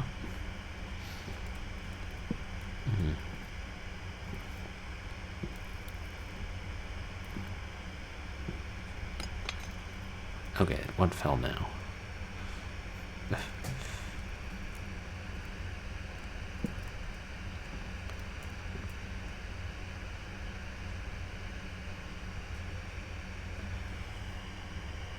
There was one book there just a second ago, right?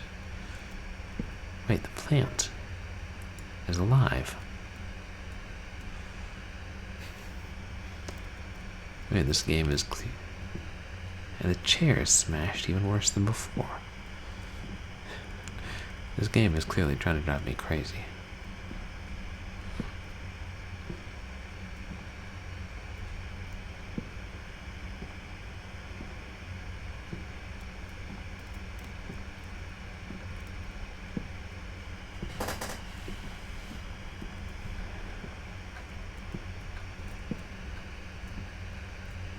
What do I do? Just walk around in random places until something happens?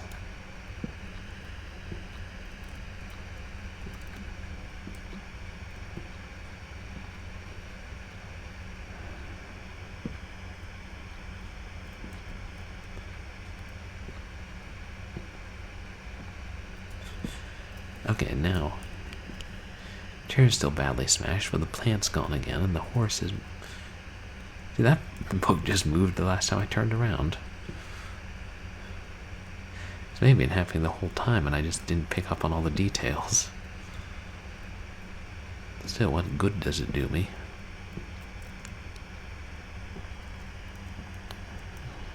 Unless...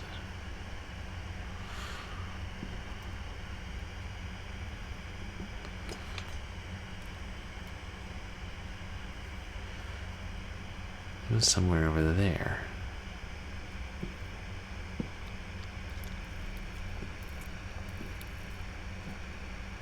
Is there two fall down over here?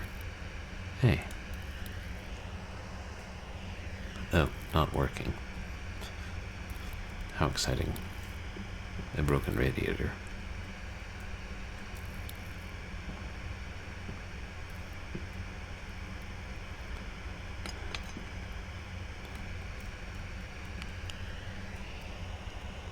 I was stepping on something. Is that it? Looks like a stamp, like a checkout stamp.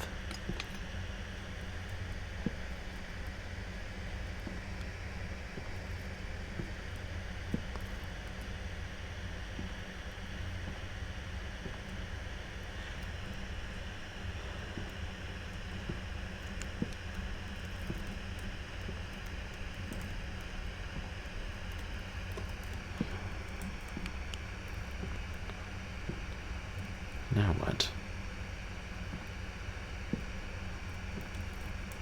It's not the only thing that changes reality, is it?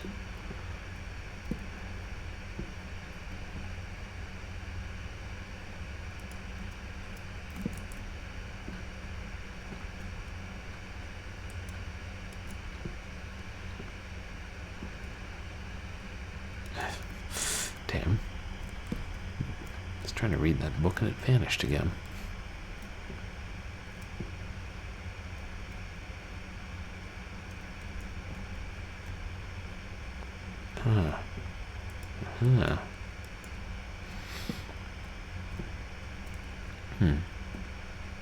The plant's grown tall. Are things happening in some sort of pattern?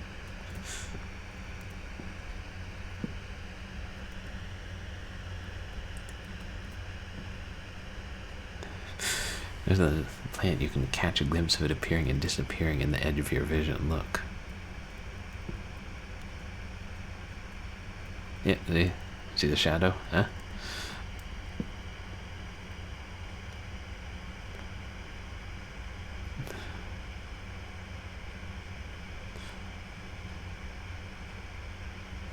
Yeah, got wise. Okay.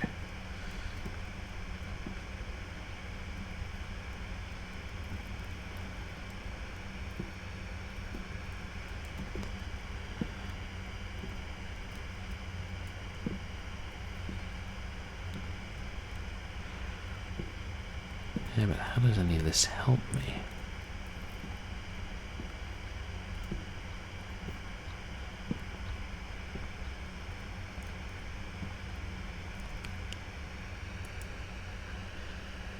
Smudged and illegible.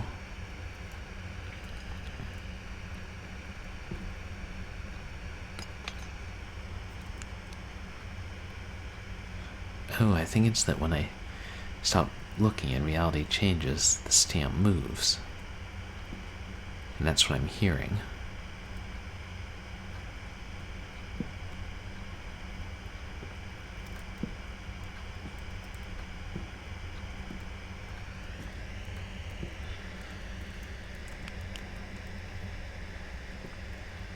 And now it's gone? No, there it is.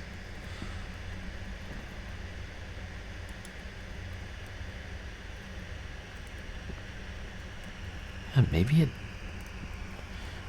isn't actually a clue. Maybe it's just another manifestation of the room's changing and it happens to make noise.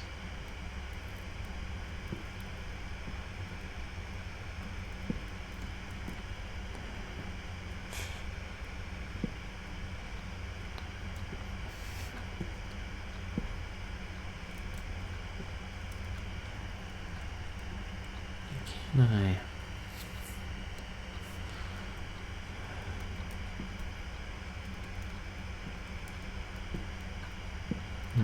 Why has it stopped?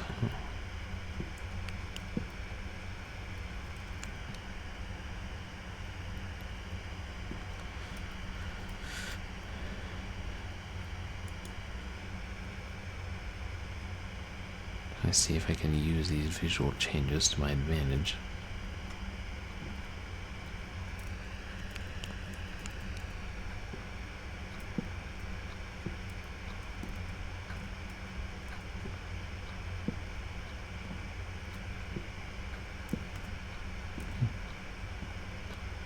Wait, I'm not moving. What? That was weird.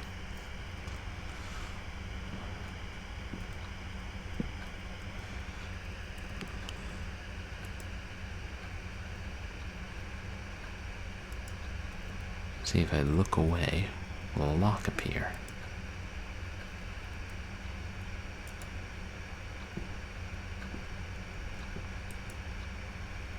No.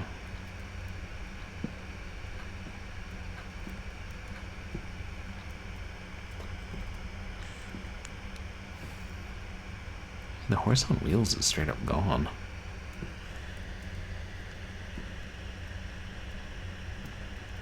Oh no, it fell on the ground. What was that noise? So are some of the changes to the room permanent? It's not getting back on the table.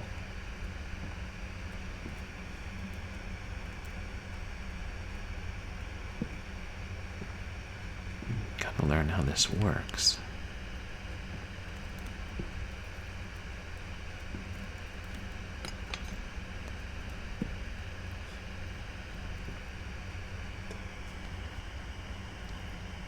Do they go in loops? Like, maybe I'm hearing it fall off the desk, and then it gradually moves?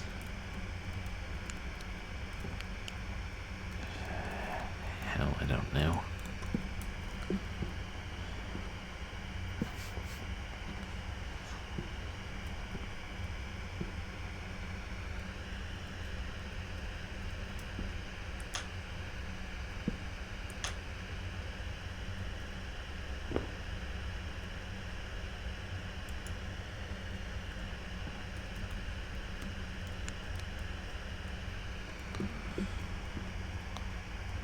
Can we change things in this room?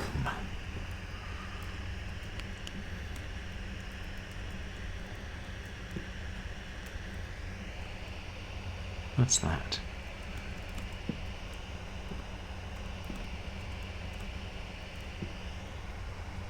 I think it's a pen or pencil, but it looks like it's standing up.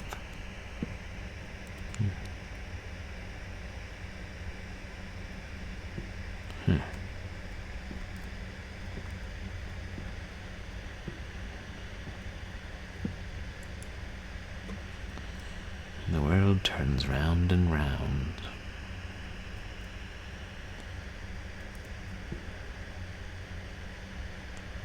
Papers, 2 books. What is that? Barbell?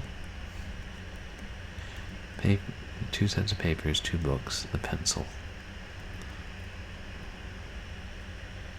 The pencil's gone.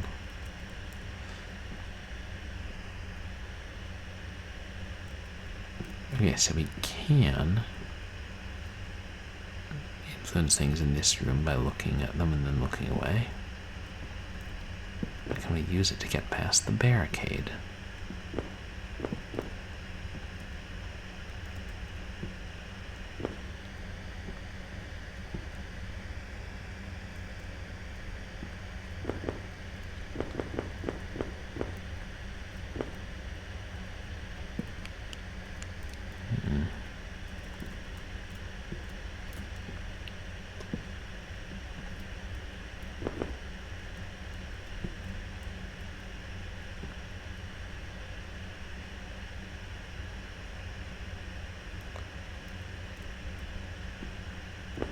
Yeah.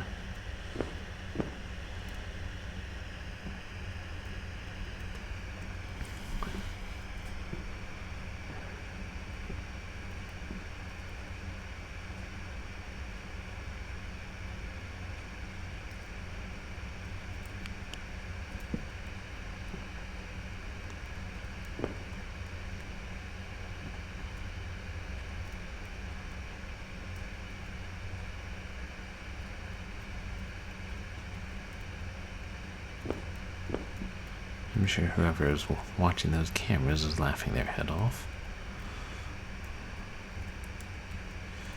I'm getting to the point I feel like I should look up a hint online. Or, possibly well past the point. But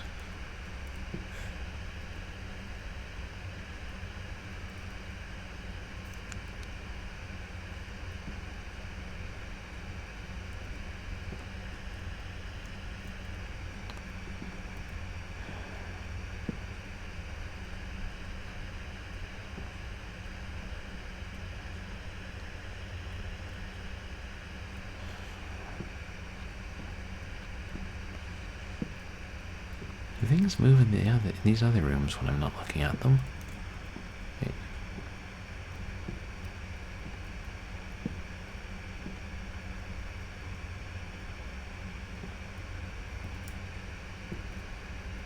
There's not as much stuff in here.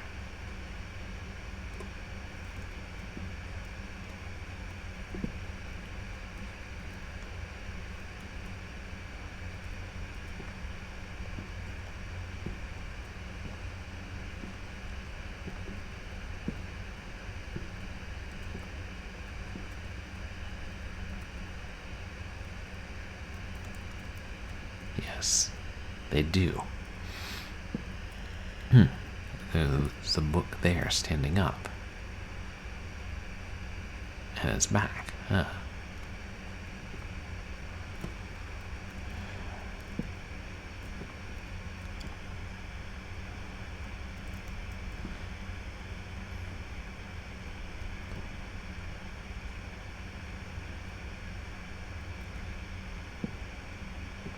Man, now that I'm looking for it, it's kind of surprising. It took me that long to notice. It's just,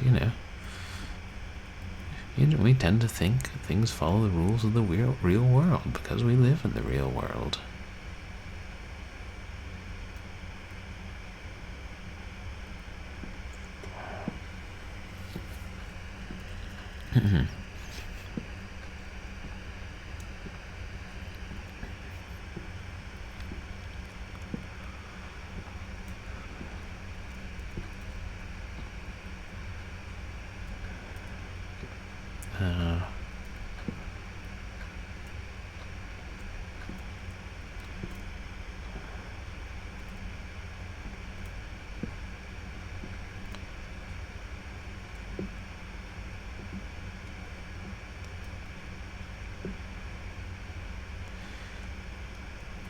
That didn't do anything.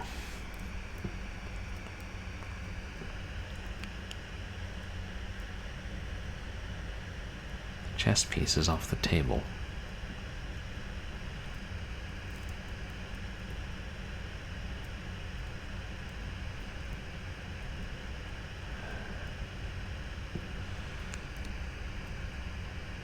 I'm sorry, I don't think I'm making progress. I don't think at this point I'm going to figure this out. I'd do better to look at a hint online.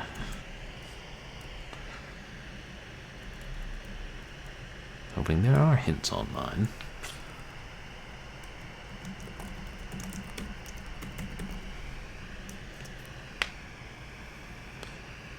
Thank goodness for the internet.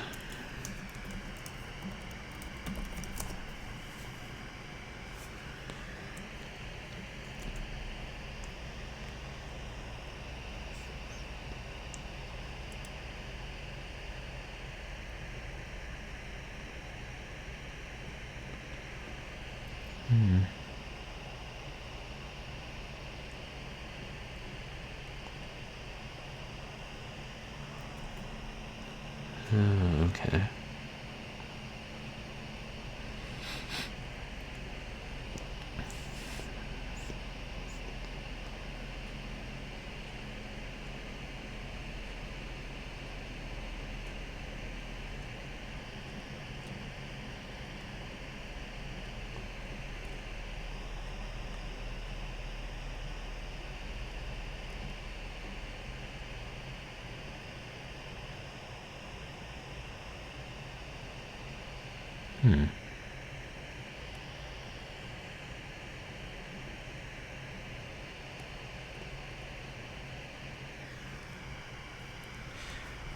Wait, am I just supposed to? Okay, maybe it's not as difficult as I thought.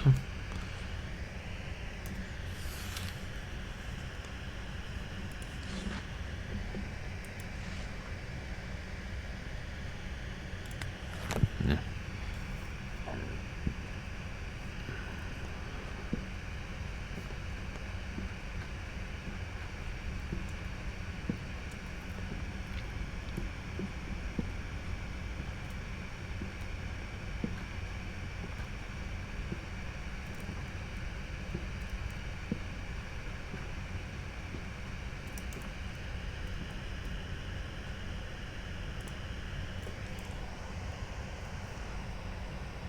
Where do you work out? At the library. I think that might be an Easter egg. Okay, so... Jeez, and it was even glowing. Freak.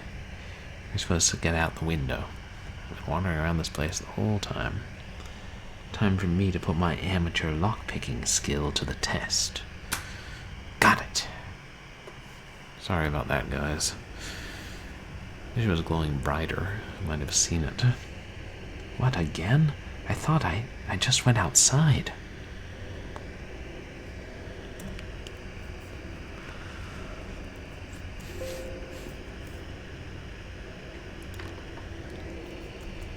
How the hell is this locked if I just came from here?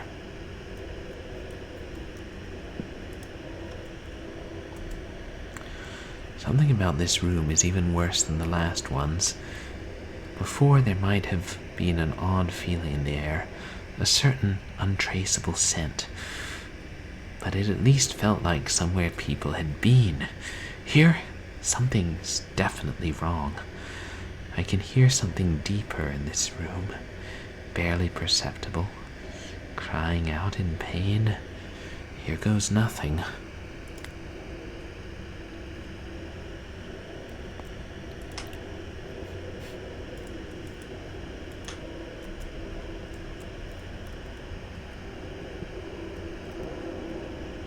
Oh, is that what that noise is?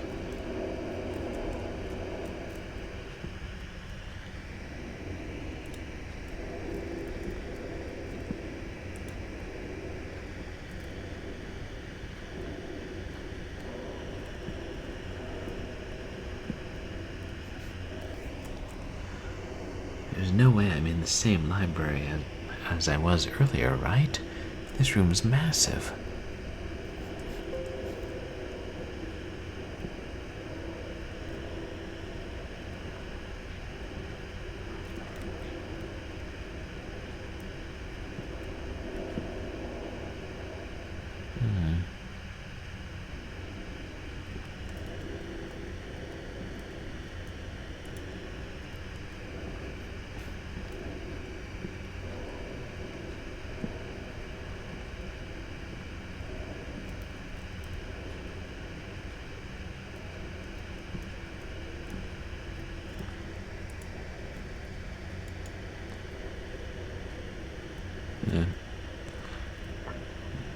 disappearing pen is back.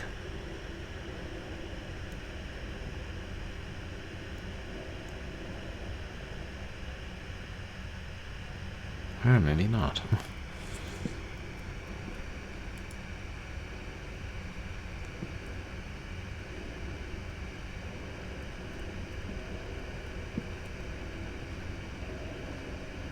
Trying to go carefully, not miss any details.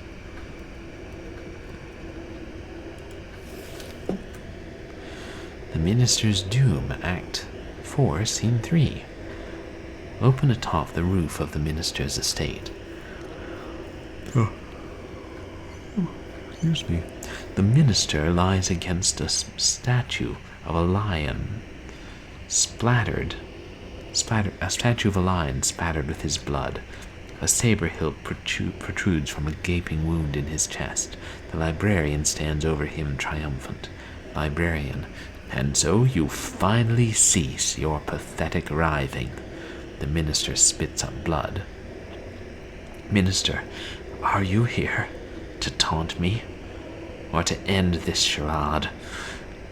Go on, go on. You've ruined my life, destroyed all I ever loved. Sever what remains, damn you! Librarian, come now, Minister.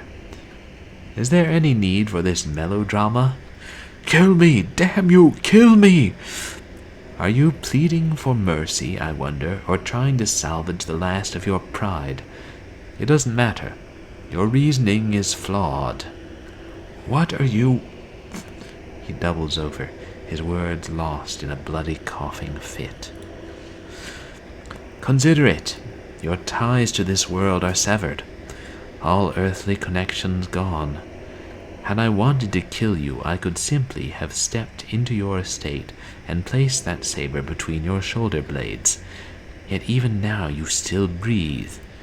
Your wounds non-lethal.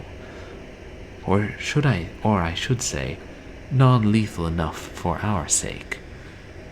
Our? What the devil are you talking about?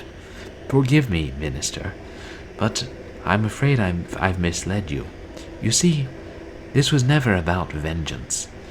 When I met you on your return from City Hall those 3 weeks ago, it was only a few hours after my first visit to the city. What? And that tale about the library that I put out of business? A very flimsy lie, I'm afraid. Really, I'm quite amazed you didn't see through it. Oh, and since the truth is coming out in the open, it should be said that the odds were insurmountable from the start. You were never just fighting an individual. I knew it. That maid will hang. The maid is dead already. A half-hearted turncoat is of no use to me. Actually, that is exactly the truth that should come out, Minister. For you see, there is no such thing as me. Never was. There is only us. The Minister is silent, his mouth hanging open in shocked awe. A madman! Wrong, my friend. Neither mad nor a man, nor are we here, as you so delightfully put it, to sever you. Quite the contrary, in fact. We want you to join us. The librarian steps closer. We are always in need of fresh, strong minds. Your impeccable business sense and your knack for keeping it from ever sullying your spotless, smiling public face has proven that you have exactly that. My God, get back! Your God is dead or asleep, or else he is somewhere out of hearing, or else he does not listen at all. No, no, Minister, my friend. You cannot choose between him and us. The only choice is to come to us willingly, or for us to take you. The Minister's hand darts into his coat, past the saber. In a flash, he withdraws a flintlock pistol. I make my own options. The Minister fires straight at the librarian's head. a perfect shot at 0 range. But when the smoke finally clears, the librarian still stands. Casually, he reaches up to brush the pistol shot from his overcoat. Regrettably, it seems you've forfeited your right to choose. The scene darkens as the minister gives a strangled, agonized scream. When the light returns, the minister stands alone. It is only him, the saber, and the blood-stained lion. Get comfortable, minister. We'll be spending a lot of time together. The end.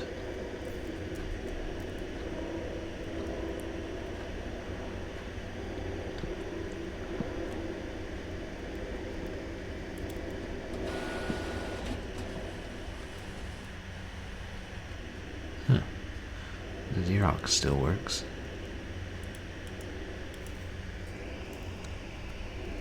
There's something in the darkness.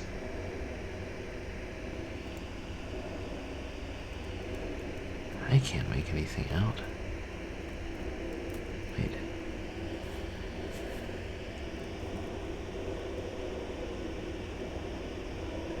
No, I think there's a... maybe there's something. It's not just those little patches of floating light. Is that stuff just supposed to be dust?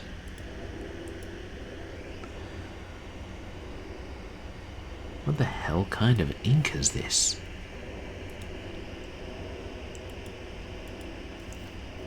This is an odd looking ink pad.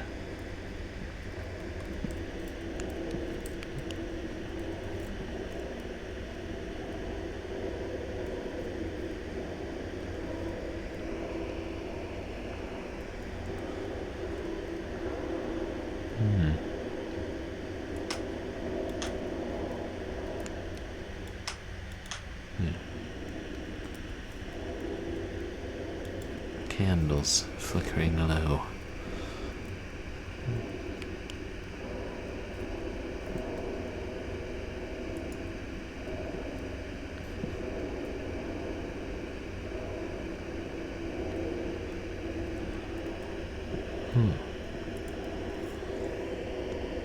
Wrong turn.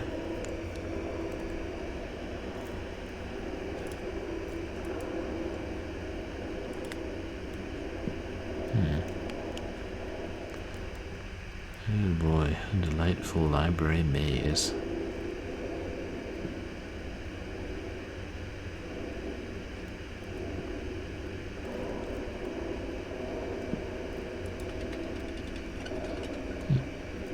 That's a book cart.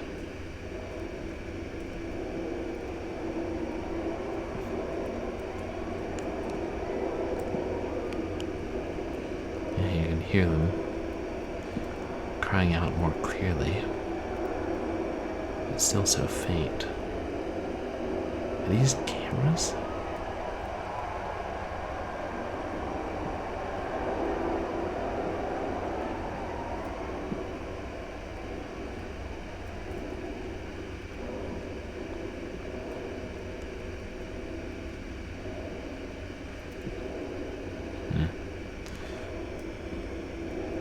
Oh, this looks like a forbidden knowledge right here.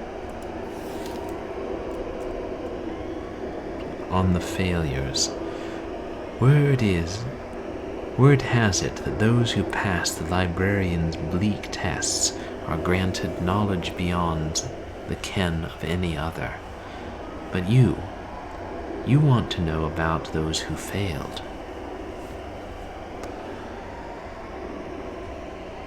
Each fate is as miserable as the next, but very well. Some few are allowed to retain their sentience, but lose all mobility. Their spirits are torn from their bodies, with the latter being cast away. The librarian takes these spirits and compresses them. That's right, those torches you've seen lining this place, those books you've ignored, many of them were once like you, poor fools lost in a foreign place. Then there are the husks. shambling bodies that move without direction through the library's infinite halls, searching for heads that have long since been taken from them. Are there souls still that here, locked away in some dark, forgotten keep? Potentially, but they will search fruitlessly and forever. These fates are equally terrible, forever trapped in this place, forever cursed to wander, but there is one worse than both. Especially poignant failures, those that attract the librarian's knowledge but fail in the end, are given especially poignant punishments. Some say that in the library's deepest depths, the walls shudder and shake and pulsate with life that should have died long ago. And some say that these walls are formed of those promising few who could not prove themselves. Is there any egress from this place, in death or otherwise? Perhaps. Perhaps not. But I'll certainly never see it.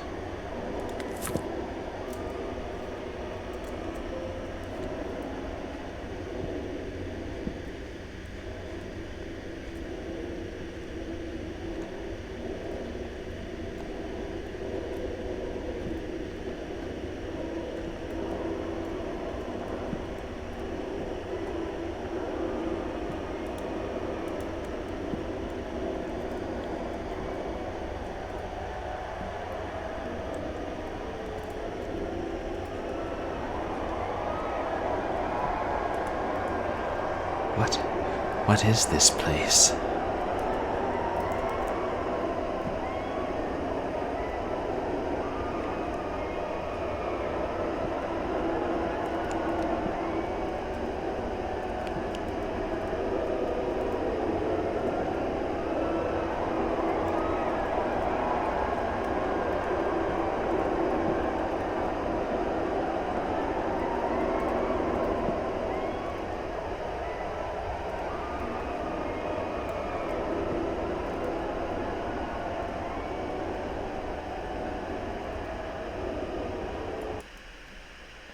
Oops.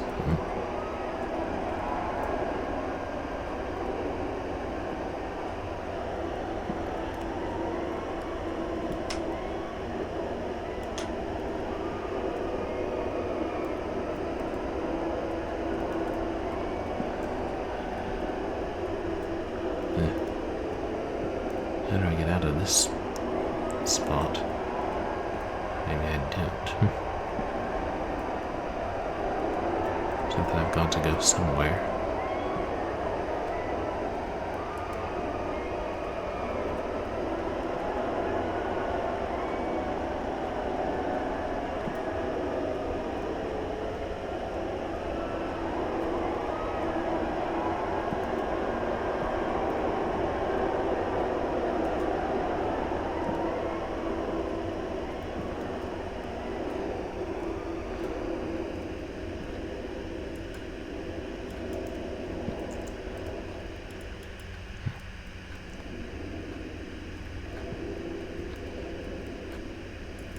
I don't know if this is the way I came or not, but it's certainly blocked now.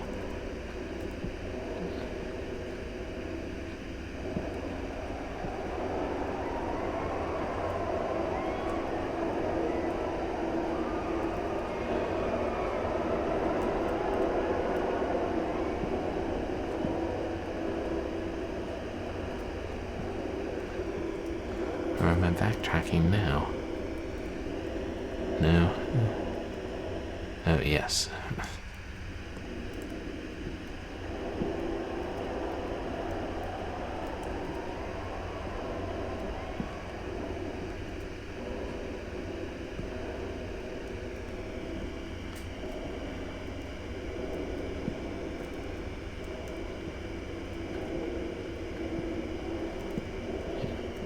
Make sure there's no alternate path here. No.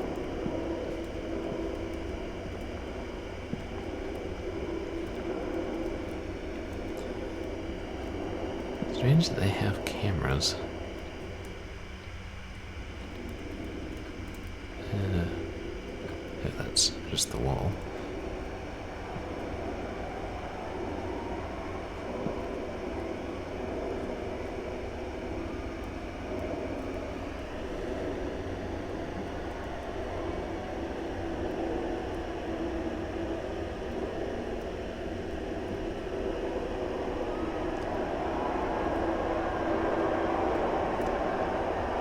This definitely is another path here. Is it not a dead end? Ah, a trap door.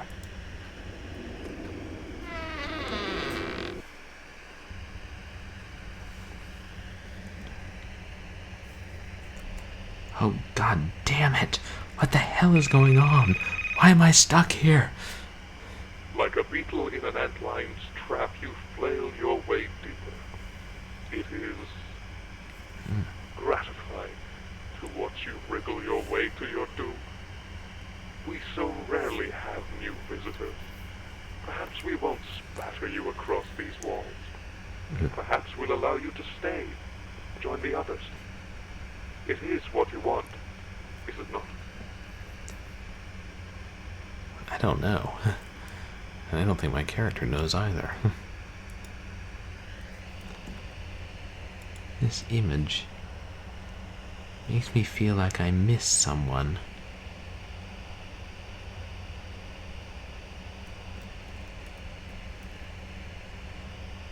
Hard to tell exactly what it is. An optimistic painting for a place like this.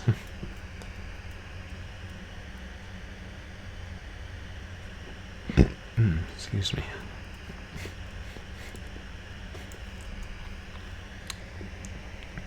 Made it to this room, and I'm not going any further. Caught a glimpse of him. Bastard that's been talking in my ear. I was wearing a dark cloak, so I couldn't see much more than his figure. Shape of his head wasn't human. Makes sense. Can't stop capitalizing his name. Psychosomatic? Or did he do something to me? No, I won't be able to stay here forever. No, he's waiting for me, just a little beyond the door on the other side of the room. Looks like I've got a date with Miss Crevasse. Anything's preferable to what I think he's got in mind for me.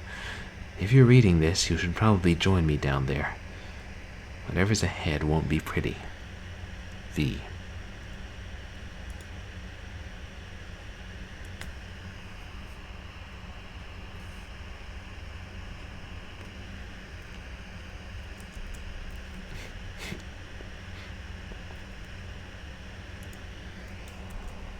I don't know what this is, but it sure doesn't look safe.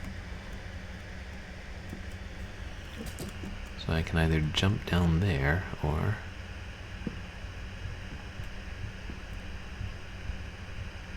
something else. You wouldn't even be here had you not been so damn curious. Only caught a letter from a friend, and then you woke up here. Yeah. Yeah? Nothing you did? I know better. You searched for the library at home, actively tried to be ensconced by the pull of black knowledge in forgotten places on the internet, in the dusty cabinets of the world. You were looking for something. We both know why. It was all because of that letter.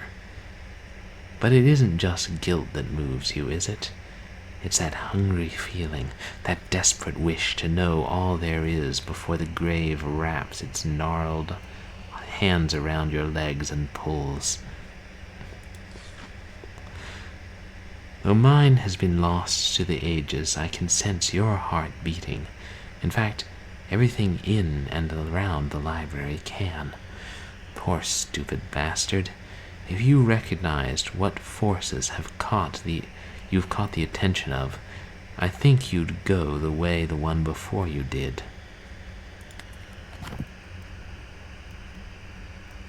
So who's writing this to us?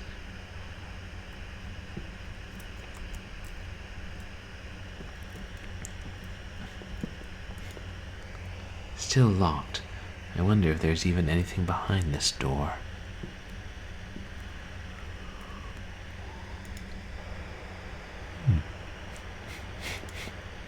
Okay, so this is a different version of the same room.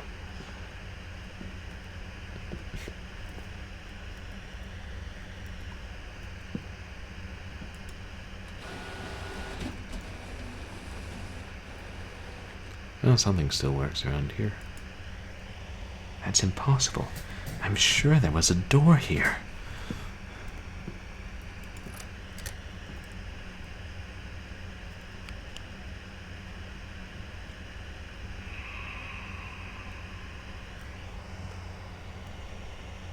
Something about this room is unnatural. I don't like it at all.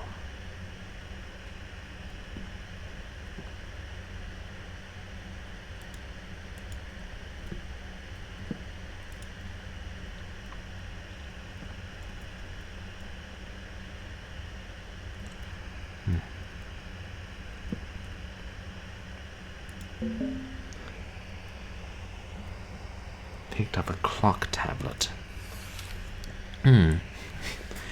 He was old as sin, perhaps older, and had lived alone for a long time. Over his many years he had accumulated much wealth, knowledge, fond memories, but nothing to stop the onset of time. As he walked the dark halls of his mansion, as he paced in the dark, as he worried away his time in his study, time continued along, eating at his flesh, bending his brittle bones. The hands of the clock peeled his organs away from his body, one by one, until his waning strength finally failed him. He was found slumped in his chair, surrounded by books bearing unidentifiable sigils. In the end, even they had not saved him.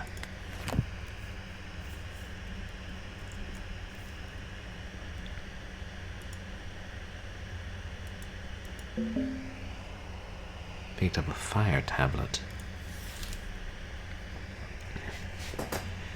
In her middle age, she had little to do, and so gained a fascination with the old radio in her attic. It was a relic from her childhood, and it had never worked properly. As she waned in the seclusion of her home, a desire to see it working again overtook her. Her curiosity matching her seclusive nature in equal parts, she plumbed knowledge in the dark recesses of her attic, building capacitors and vacuum tubes, twisting metal and wires. In the end, the radio sang. It was more than a radio should have been. Flames spouted from the speakers, from wires, from the shattered glass tubes. The fire ate up everything it touched. She was reduced to a blackened skeleton.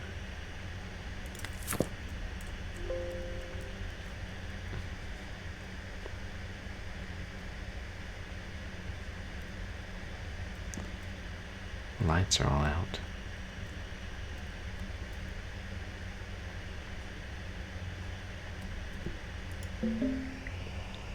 Bear tablet. When adulthood found her, she found herself desiring solitude more and more frequently.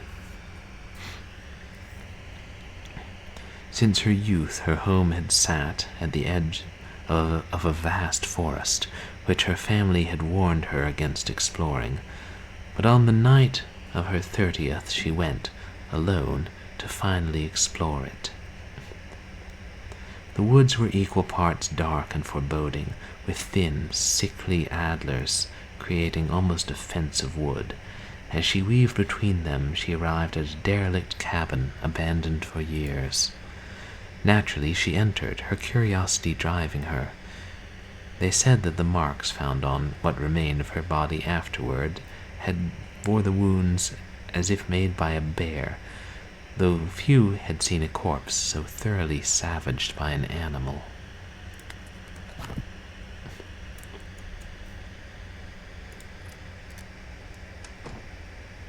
Key C.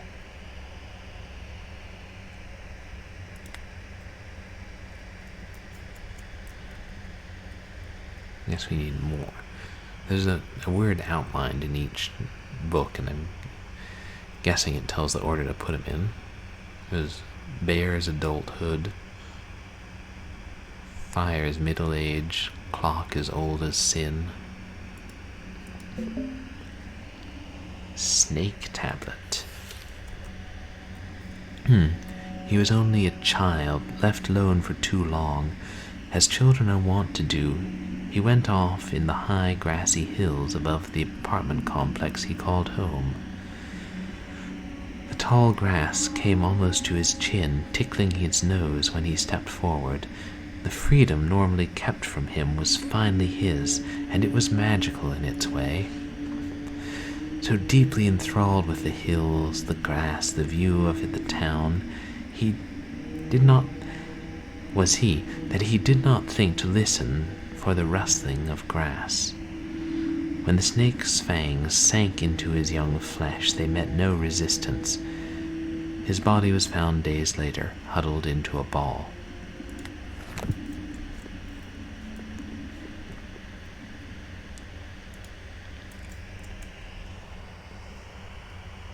Abstract art.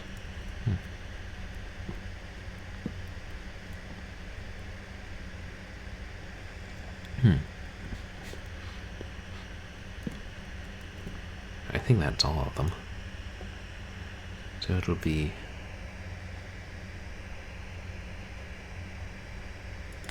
snake,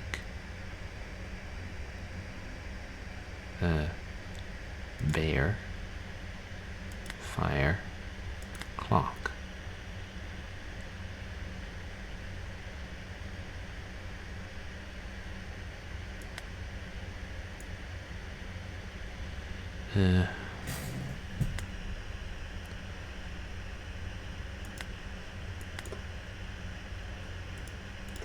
Oops. No. Take back the snake. Snake. Bear. Fire. Clock. And lock.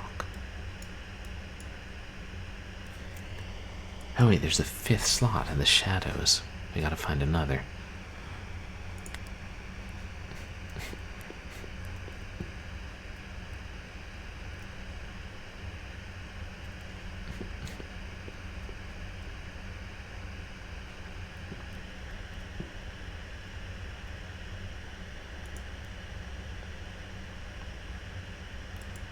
Oh.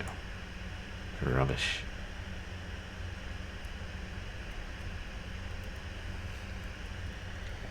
Oh, there it is, right by the door.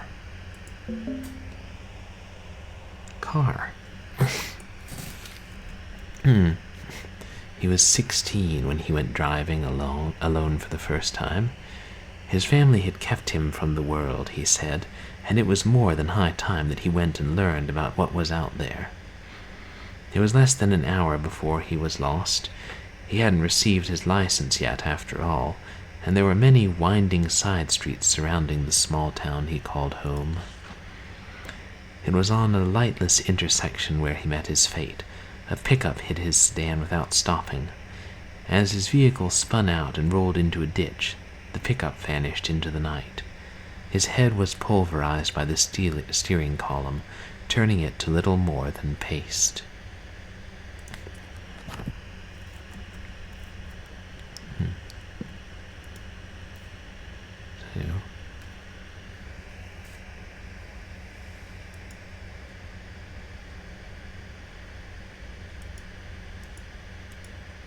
Take them all out again. Didn't need to take them all out, oh well. Snake. Car. Bear. Right, fire.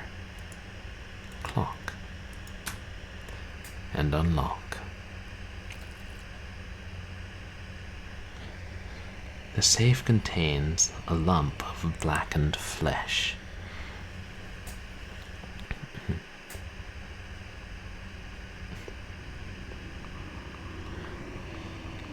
It's hard to even be surprised anymore.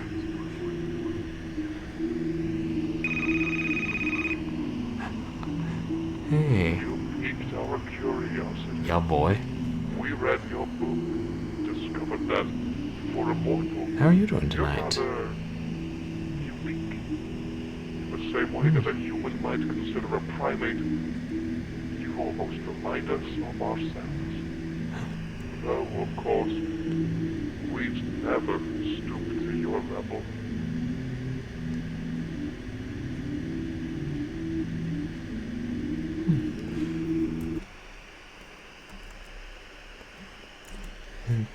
Hamza, was that your boy? That Jorge armor? What is that?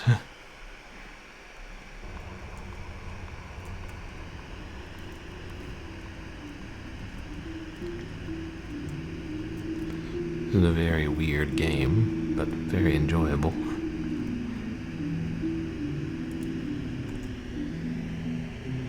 Dark comes crushing down. It swallows you whole, swallows you whole. That thing in the safe. I think I recognize it. Find your way out. The lights dim, one by one.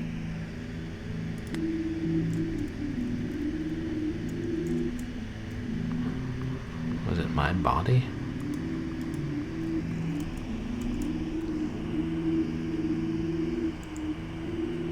I was gonna say, Christ, maybe it would be safer not to move on at all. Oh. Oh.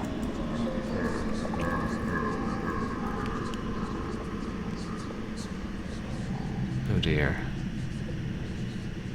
I may have spent too long.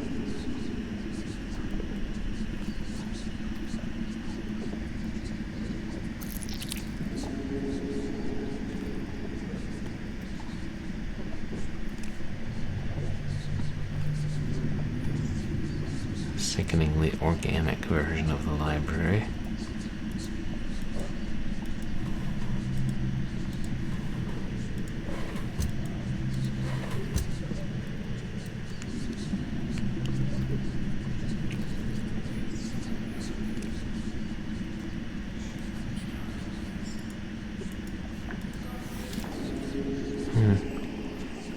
Help us, please won't you help us? Why won't you?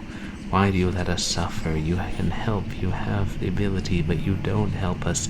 Please, God damn you, help us, God damn you, help us. We've suffered so long. And basically more along that line.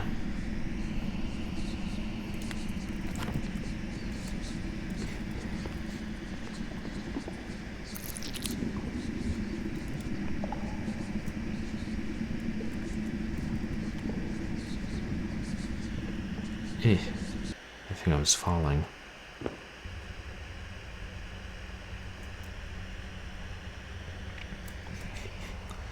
Oh, thank God, I'm finally back where I entered. Time to get the hell out of here. Wait, those doors are finally open. The same doors that were open in the prologue.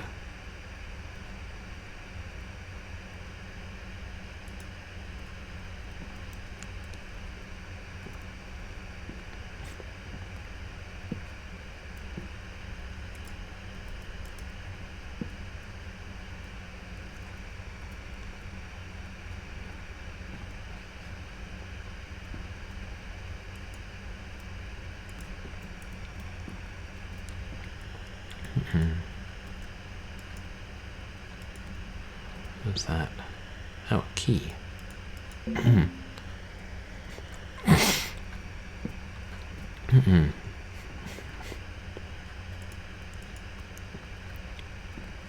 all looks so deceptively normal now.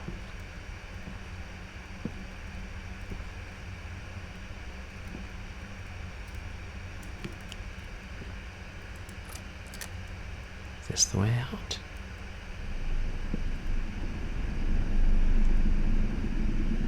Fuck. Oh, good. You're finally here. Certainly kept the suspense going. Stay right there. We shall be with you shortly, and once we're there, we'll turn your form into something more palatable. More arms, we think. More legs. The eyes open. Stay right there. I'd rather escape.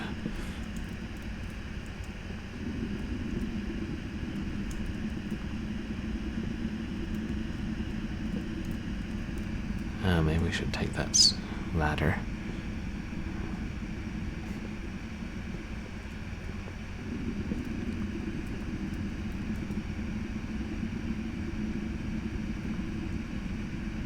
Ends, oh dear.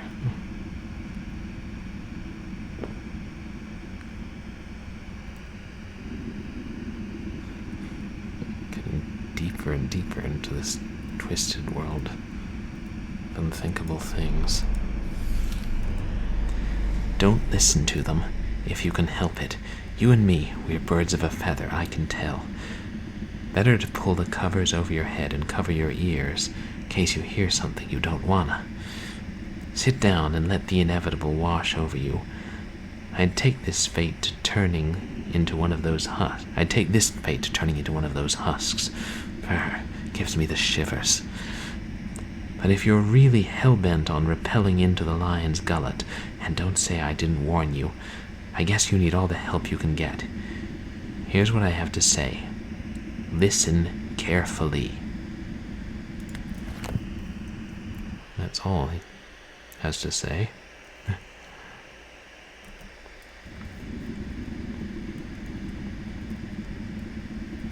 And I just realized you can see the cover on this one. Forgotten Cultures. You just...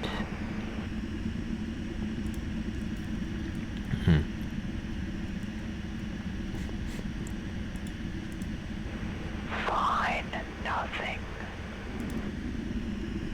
You just find nothing. Oh. Clutching hands. Oh shoot. Everything is... Maybe I shouldn't have picked that up. can harm.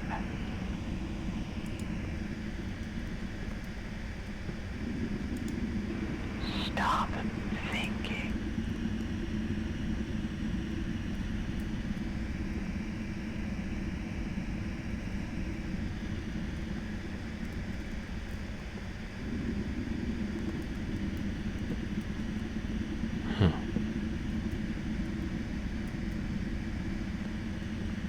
You just find nothing. Everything is can harm. Stop thinking. Oh. I think that's an eyeball watching me and the flesh that's burst through the wall.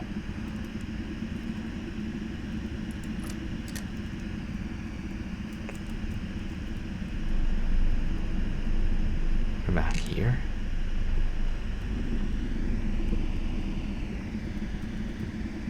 Something there.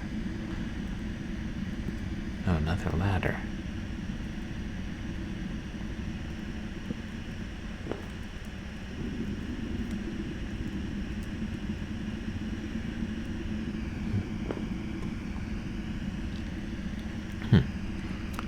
Yeah, hope none of you guys are afraid of heights.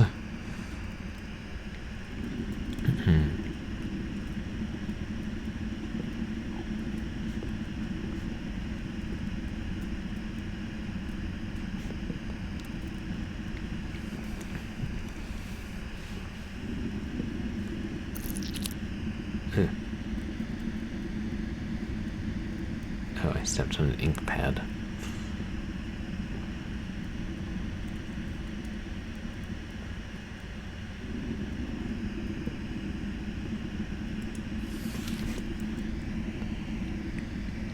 Well, isn't this place a wreck? If I lived someplace as disorganized as here, I think it'd just be a matter of time before I was swallowed up by all the trash. I like the staircases, though. They're a nice touch. You're probably wondering what needs to be done here. I think, deep down, you already know. Since you're so inclined to play dumb, though, I'll give you a hint. It'd be a lot easier to get around if you could organize everything somehow.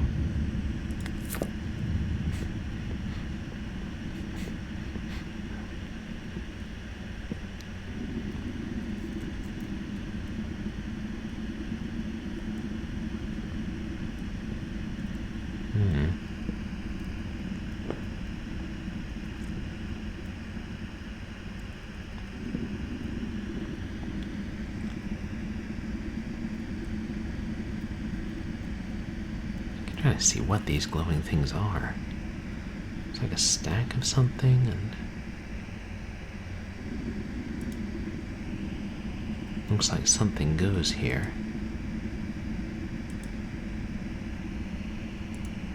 Oh, I guess those are the outlines of the things that go there.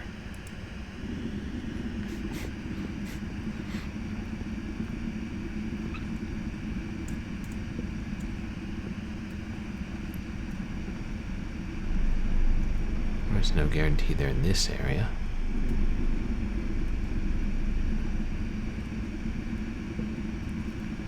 I hope that's not the librarian I hear.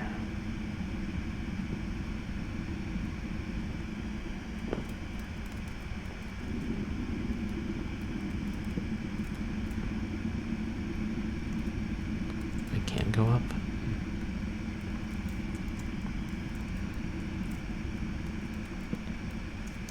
But he definitely can't. Or down.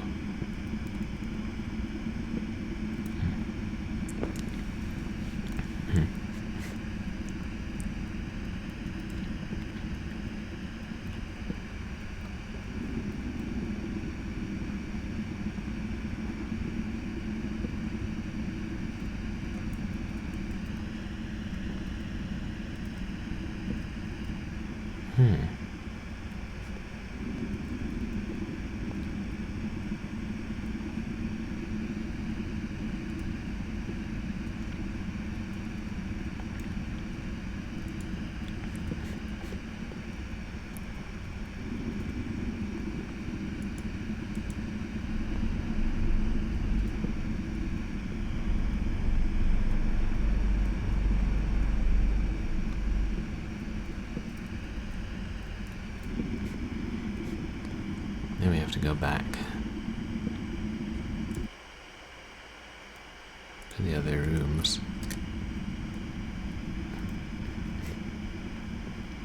Find the missing things.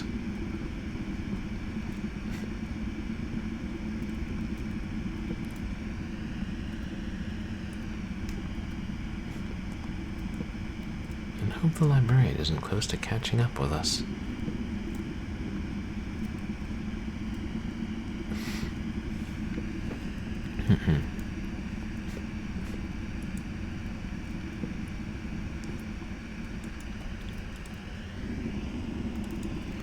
Yeah, just an ellipsis.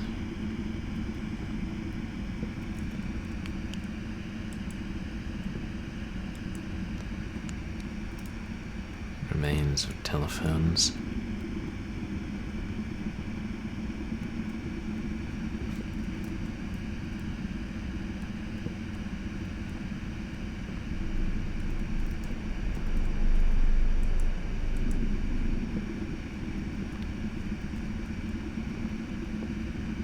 Can we go down there?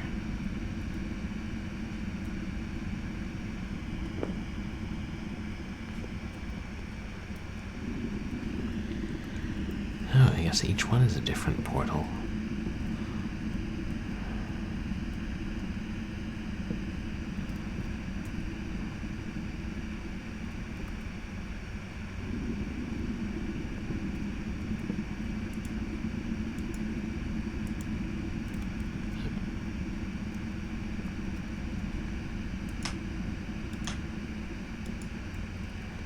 Can we read anything?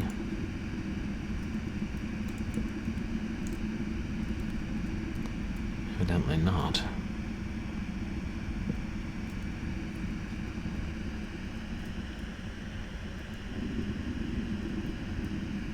What is that, a pillar of flesh? Ew.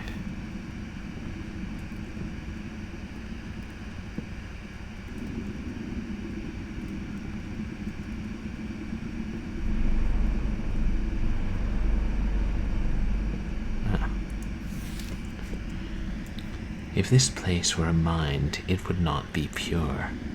The answer to the path ahead is embedded in a column of red flesh.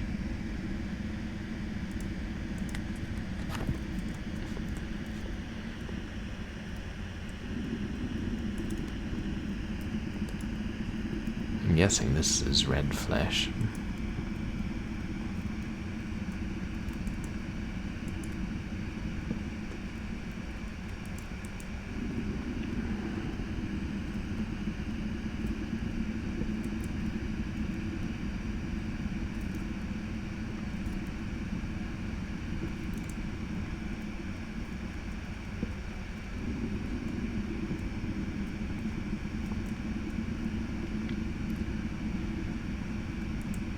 I don't see anything embedded in it. I mean, obviously, eyeballs. And that's flesh as well. Wait. The cursor changed. A brass key. Huh.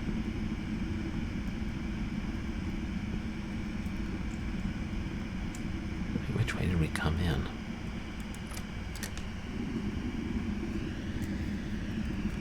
Not this way.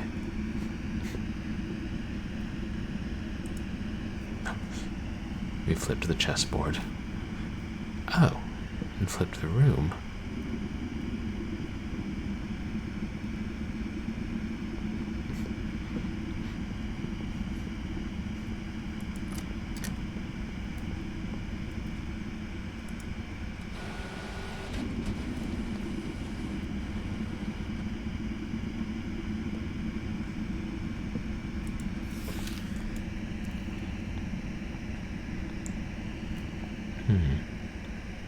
It seems pure, but there are cracks, memories of others' misdeeds, of evil committed.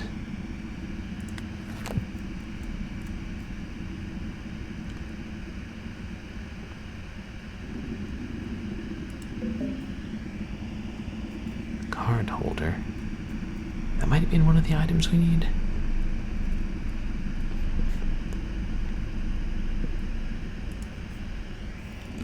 Nothing legible here.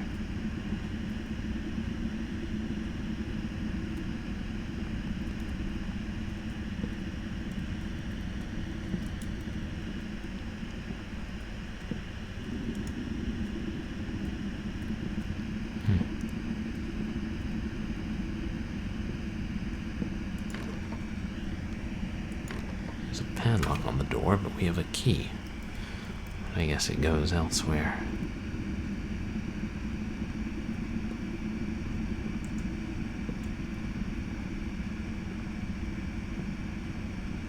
I don't know if we can go back, though.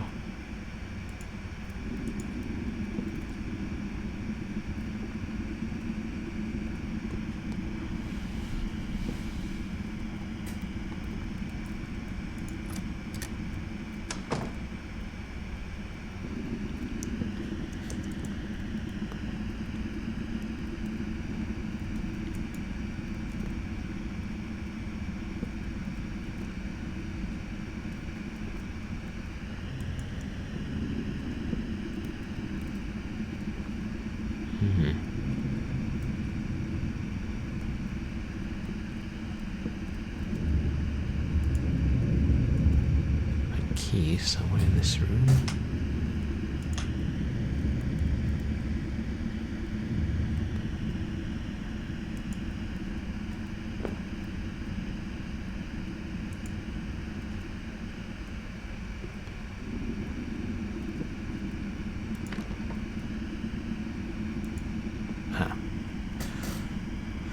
Oh boy. Another combination.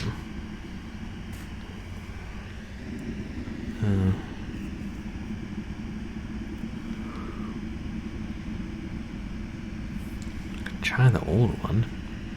If I remember it.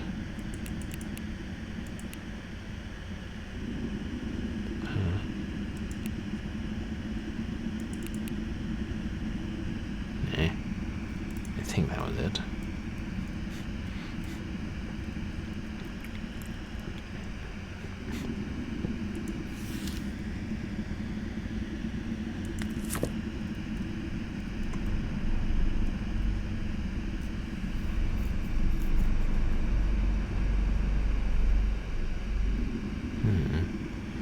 Is it written somewhere?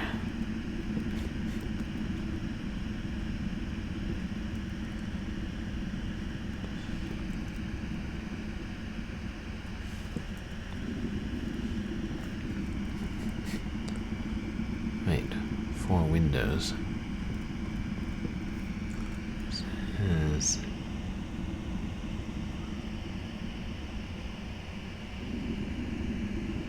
I think they're dice. And there's... Is that... Oh, there's that horse. I think there's 1, 2, 3, 4, 5, 6, 7, 8. I think so. Looks like 4 cameras to me.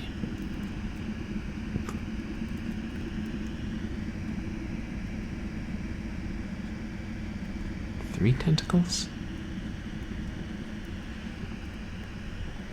And 1 telephone.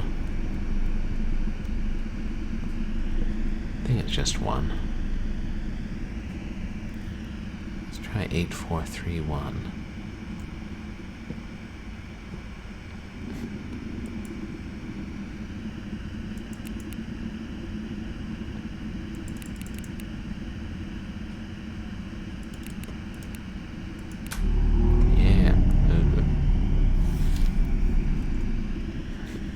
You little shit.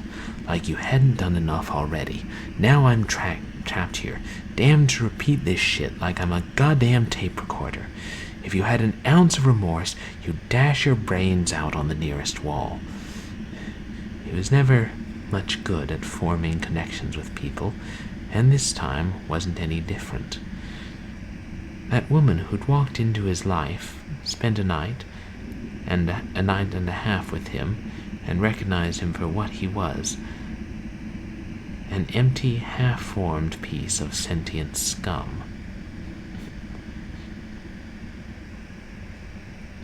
Naturally, he took eons more from their brief tryst than she ever intended, spent days upon days picking their every second together apart, thinking about what he could have done differently. Not once did he even consider what he should have known in the first place, that there just wasn't anything to him. He wasn't person enough for himself, let alone another.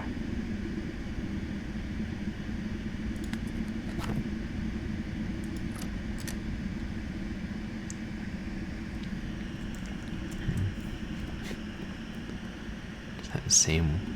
Oh no, it's a different woodcut. I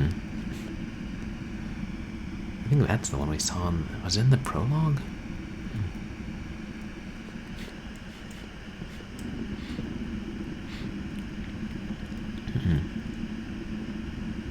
We went down this one, right? I don't think we went in here. I almost landed on the track. Or the stairs, whatever they were.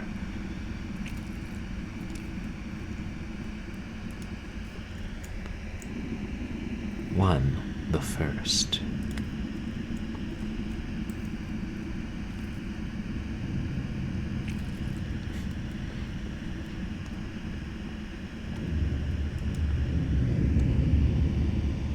The fourth.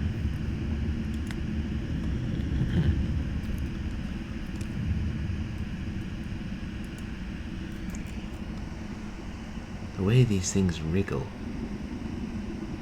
It's almost as if something is alive within.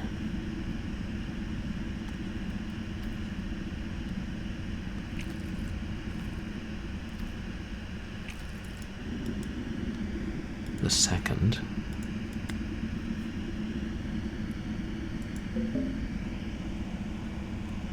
Tablet 2.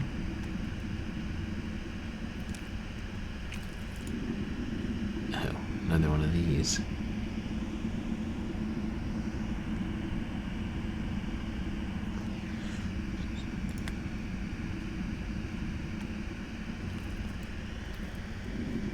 Ah.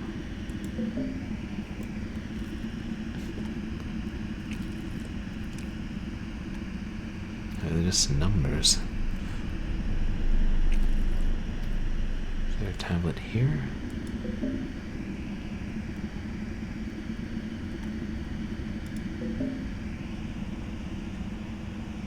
Cabinet. Maybe that was the other item we need. Joy of the Recluse. Of his 5 fingers he lost 2, only 3 remain. Without the first, he would have been an animal. Without the second, he could no longer condemn. And without his final remaining fingers, his hand would look a little strange.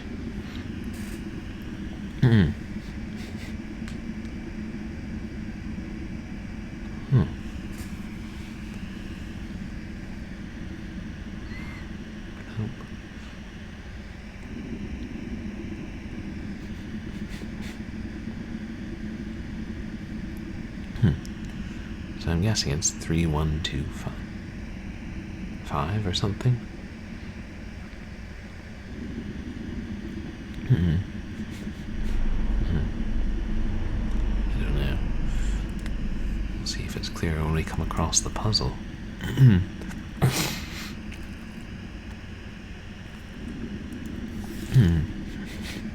Yeah, you little bastard. This is what things look like. Here, anyway. I've spent a lot of time in this hole, and I'll be willing to bet if you dug up the floorboards anywhere in this, what you'd find: eyes, pulsating flesh, red guts, blood. That's what I think. I think this is all there is. A place like this, without cease, couldn't exist on its own. An empty nothingness. No, if it's going to take up all this space, if it's going to contain so much knowledge, is it so far-fetched that something might have changed in its makeup? That it might have come alive? Forget it. I can see you already have your own beliefs. Well, maybe you're right, maybe I'm wrong. It doesn't goddamn matter. This room is a trap. Must be. Those tables with notes weren't there until earlier. I can't say when, but I think they came here for you. Serves you right. I know you're kind. But if it'll help you get the hell out of my room, well, it's a test, too. Christ, I can still see your slack-jawed expression. Fine. I will give you not 1, but 2 whole hints. Even a damn fool like you should be able to use them. The librarian would like to give you a hand. The flesh in that safe does not operate like its predecessor.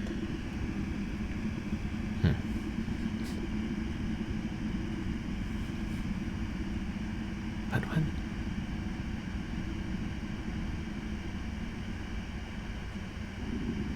what exactly did the burned flesh in the first safe do?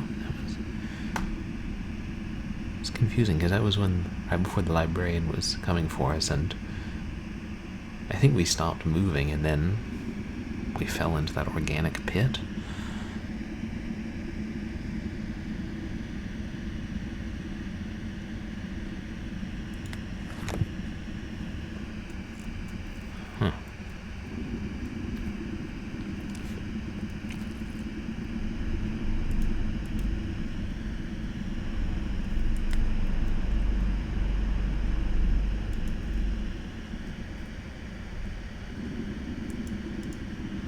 There's...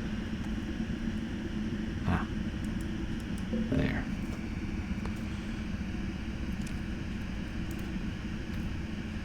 Is there anything more here? Yeah. As far as we can go.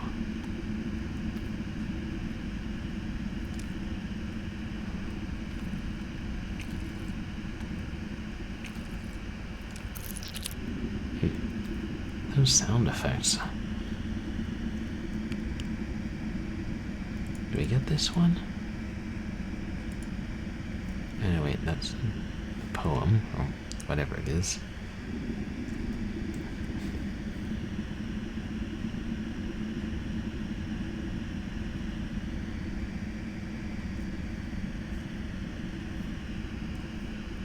Okay.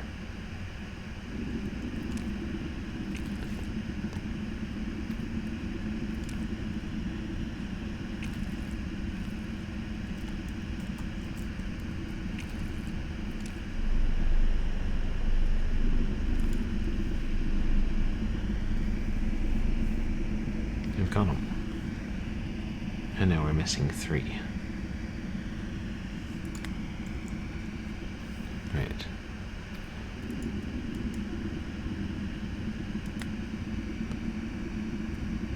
That's the first.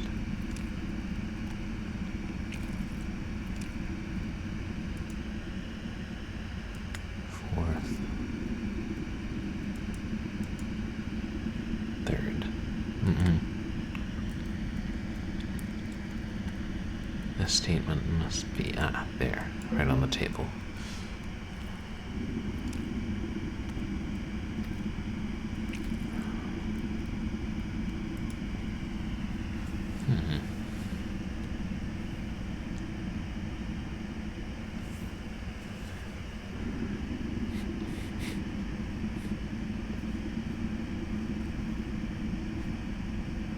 Only 3 remain.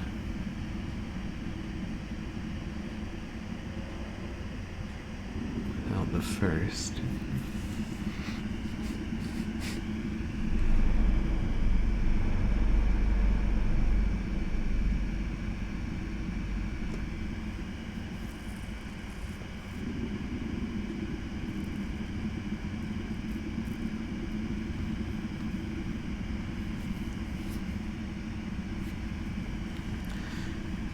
Does that mean we're not supposed to put in 1 and 2?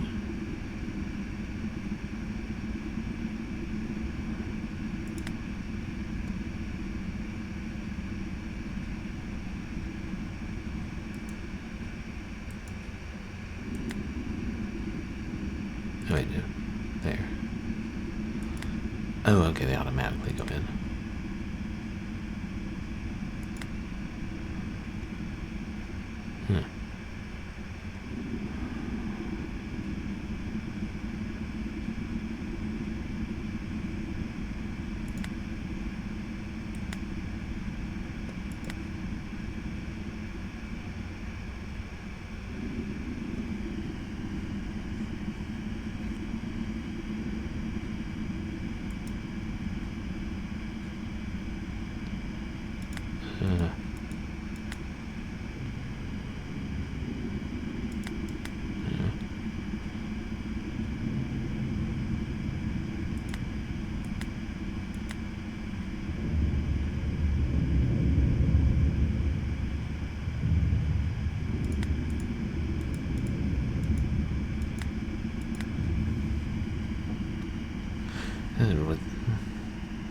What is it trying to tell us?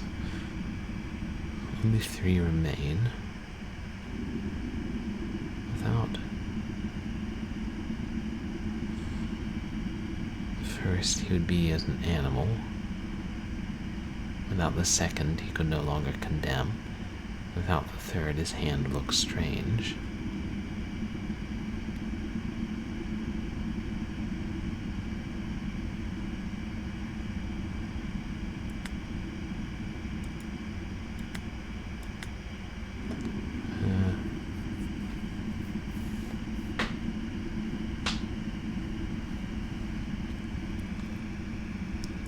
We put them all in and then take them out in a certain order?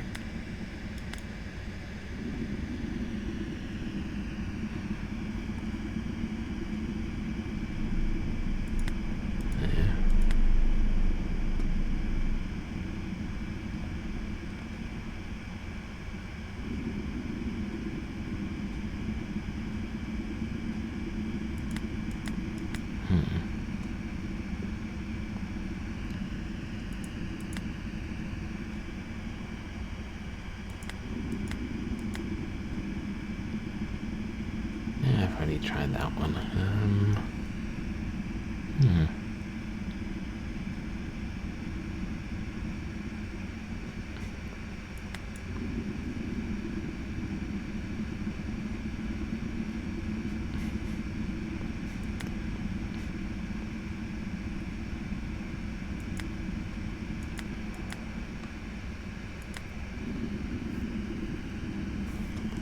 I'm probably also getting tired.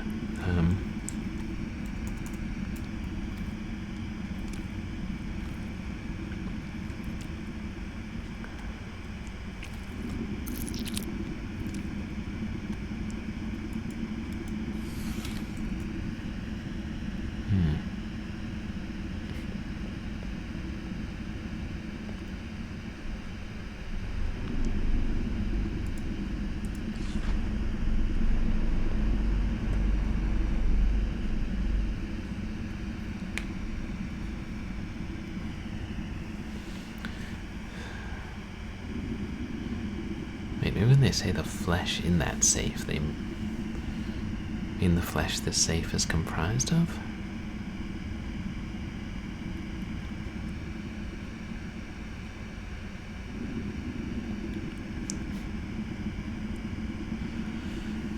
So, I would like to give you a hand. I feel like that's saying the safe is... It pertains to the paper about the hand.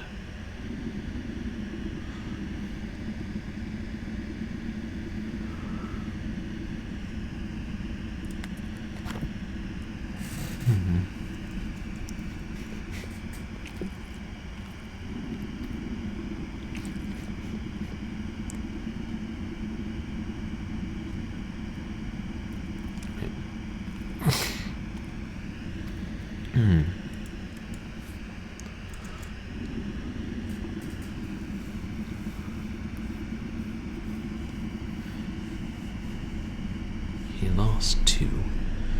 Only 3 remain.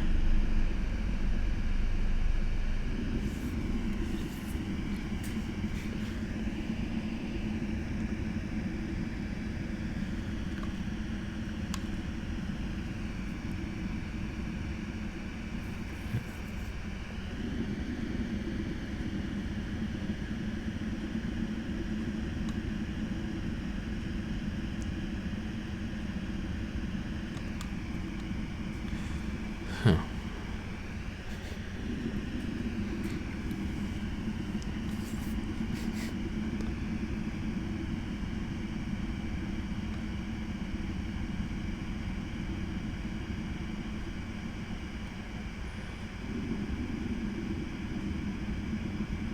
He would have been an animal.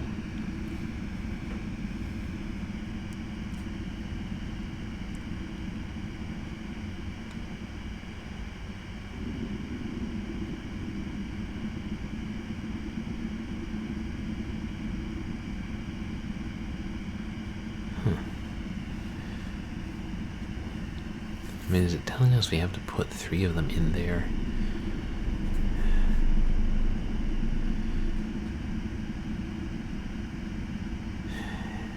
In a certain pattern?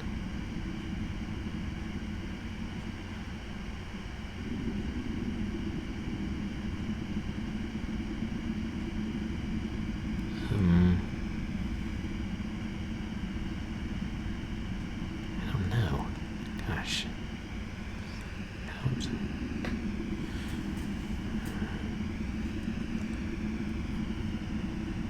He would have been as an animal. He could no longer condemn.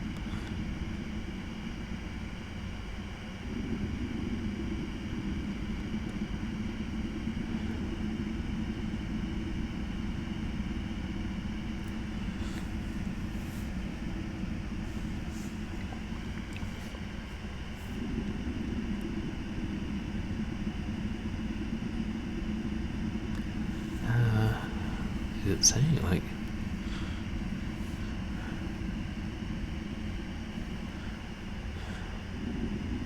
I don't know, condemn, could that mean, like, shooting someone the finger? So...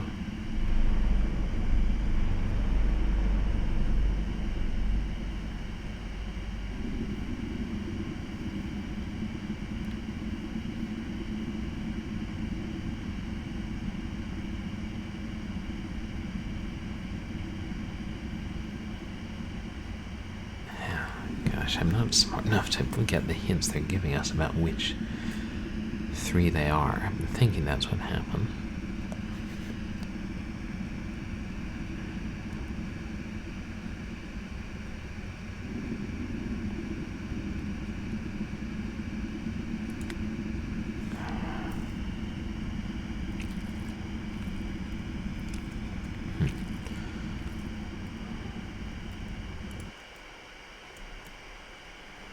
I mean, I suppose we could just try different patterns of 3. But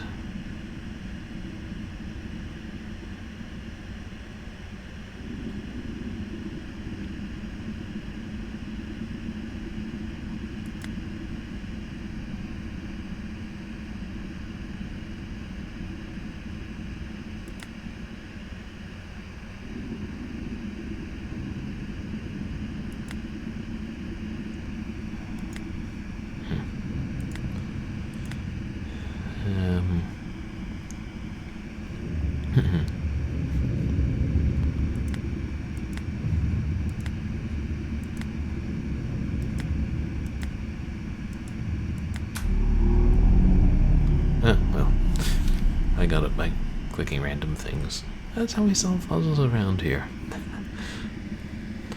I know more than the others, but I won't tell you. He spent too much time alone, thinking, and that accelerated his downfall. A terrible thing befell that woman he claimed to have loved. It consumed him, consumed his every waking moment, whether or not he had been loved back. The depression lost him his job and his home, turning a sad wreck of a human being into a sadder, hollower thing. His focus, his obsession, never strayed. She had gone from his life, and as far as he was concerned, that was all that mattered. Even when a family member took him in and sheltered him, he all but ignored them, so enwrapped was himself with himself was he.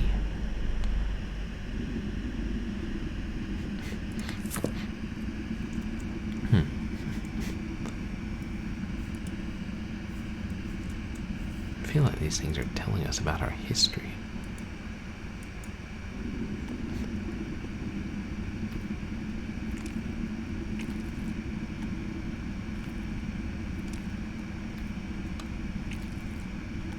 There's nothing else to get out of here, right? Okay.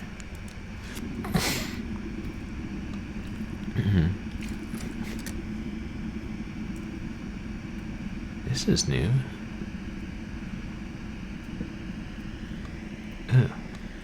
Oh, their hands.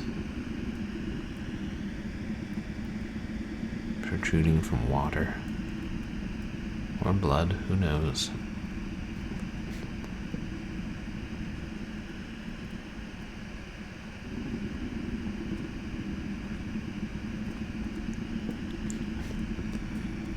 No, I think it's still the same library, but...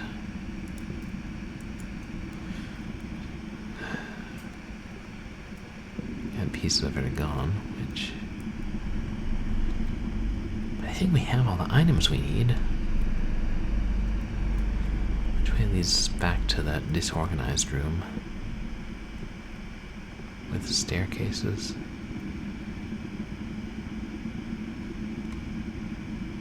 Seems a whole lot less substantial, fewer paths now.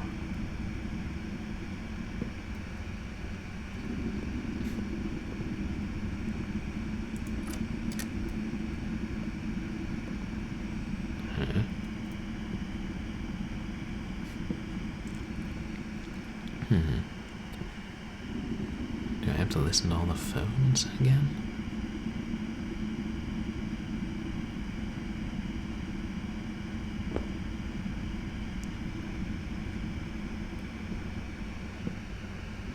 Yeah.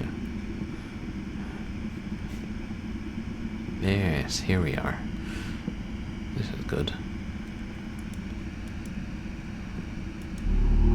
Rolodex cabinet, card organizer. I knew you'd come. Very well, I'll speak. He was always inclined toward solitude.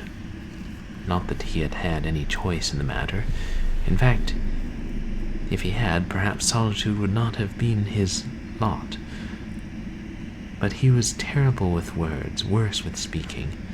It wasn't so much a matter of laughter at his expense. He was merely a curiosity, an ingrown, strange thing, vaguely uncomfortable, but otherwise without note. There was one exception to this lonely existence.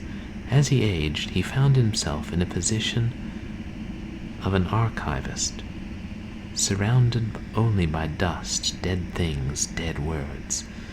Though he had grown used to solitude, he hated it with a burning, quiet passion. Thus, when a graduate student about his age came to plumb the dry and dead things, he forced himself to strike up a conversation with her. To his delight, she returned his words, and for the first time in ages, he felt his heart beat a little faster.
Just I've lost track of where to go to.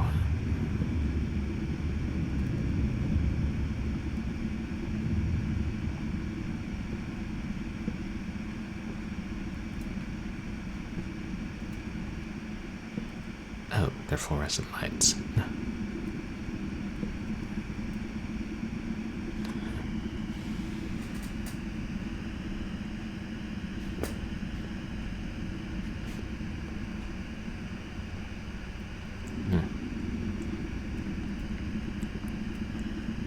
Alright, here again.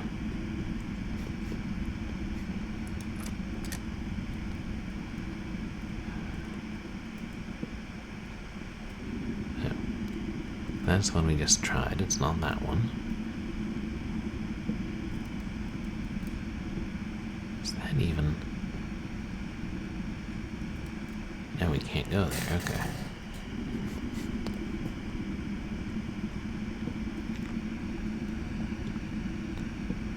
I'm assuming this is... Yeah.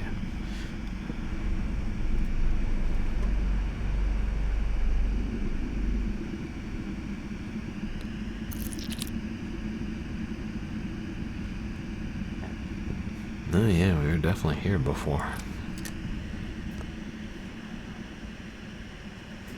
I'll just try this one. Excuse me. Is that chessboard burned?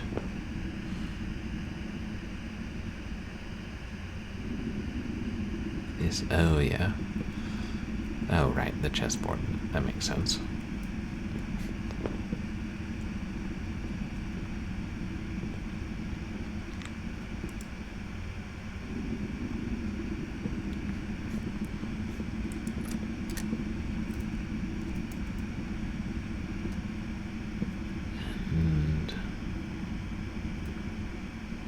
Back out through here.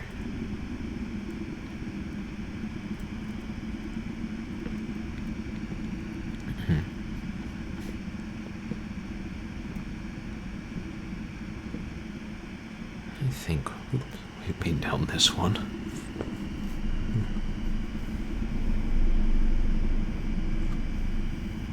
Yeah. Telephone room.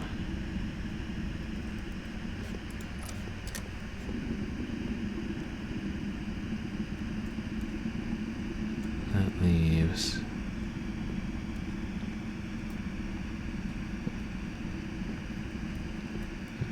can't go there.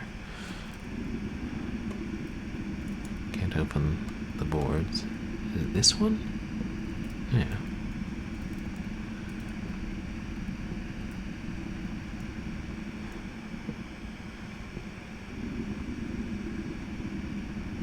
Yeah. Mostly ledges we can't fall off.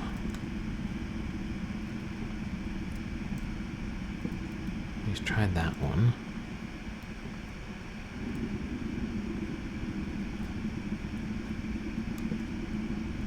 Huh.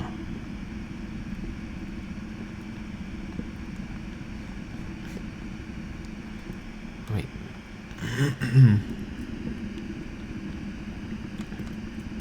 Is it? No.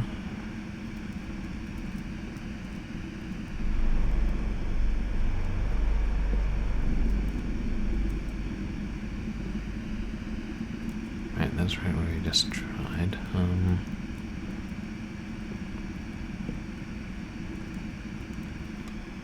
Oh no, that's the one I saw extending from this angle. Try the door again.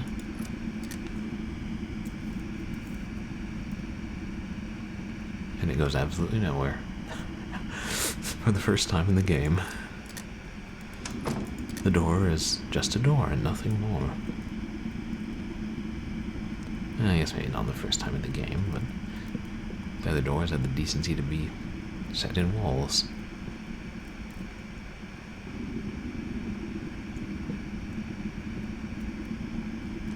Try all of these.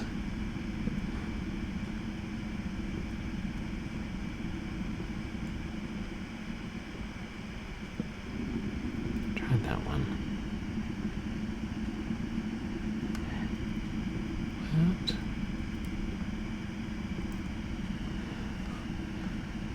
Now there must be something in one of the rooms that we've already been to.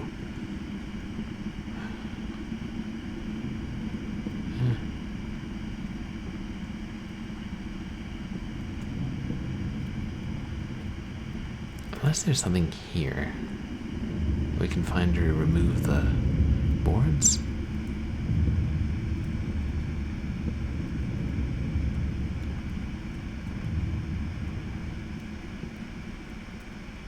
Which I haven't seen, but then again I wasn't looking for it.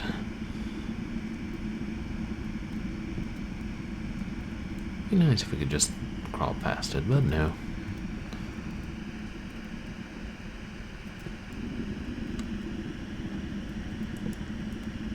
Oh, telephone. Okay, give some indicator of where each one takes you. Or at least those two do.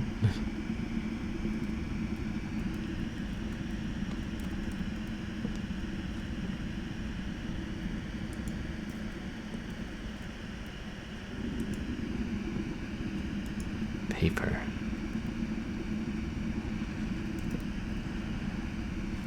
I mean, it's just saying this way to the disorganized room.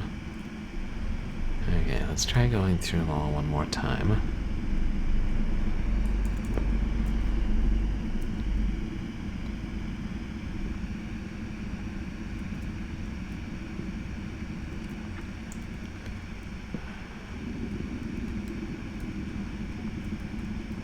Making sure there's no crowbar resting against the wall or alternative way out.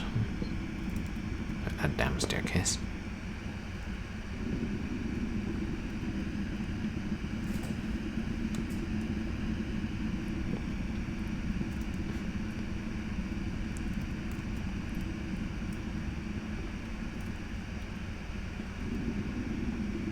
No.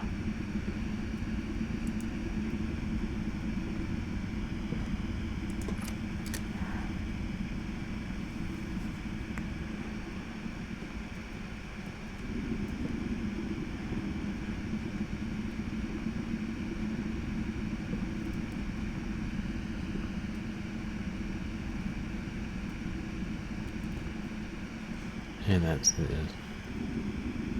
under the fleshy place.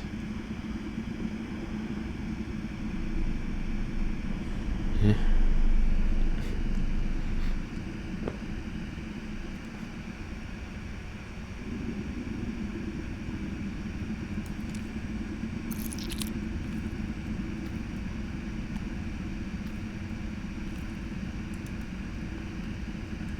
And just saying that they're all alive.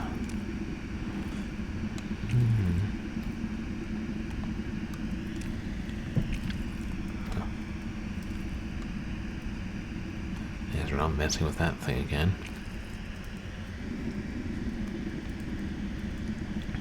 No. Just a chair sticking out of the flesh.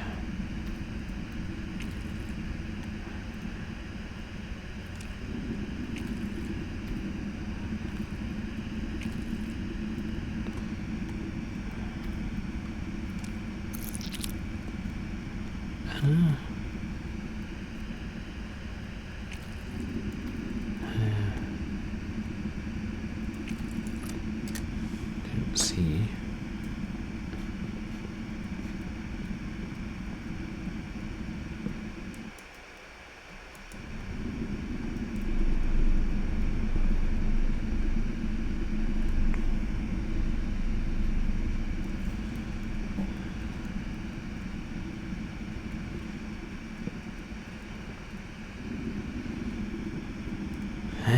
If I don't see anything here, I probably should look up a hint in the walkthrough. Because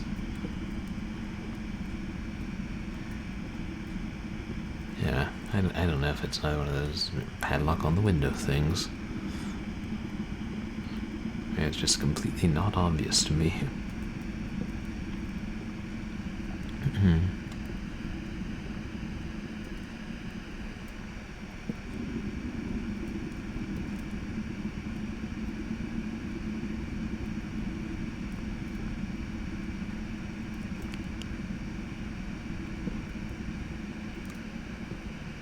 Oh, there's the edge of the boards.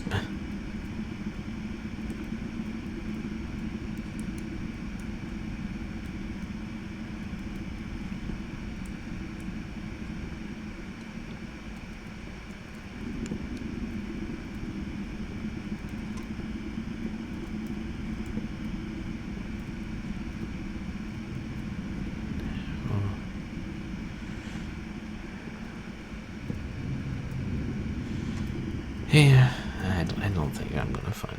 Or I mean, I probably would eventually, but hey, if God gave us walkthroughs, we might as well use them. I suppose it's not so much God as fellow gamers, but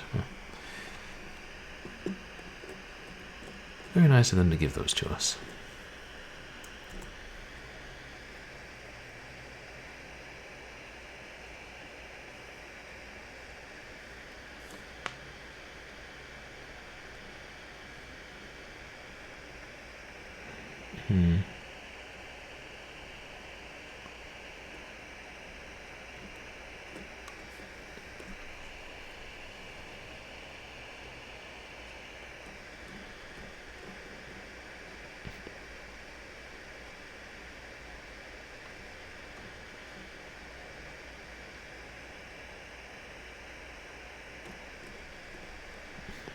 Ah, that's what it is. We never figured out the telephones. Now that I think about it, that makes sense. Sorry, guys.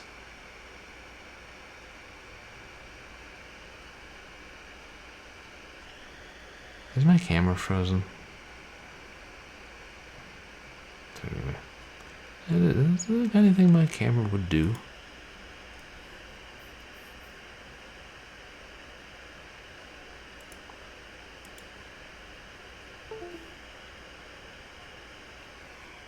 Ah, there we go.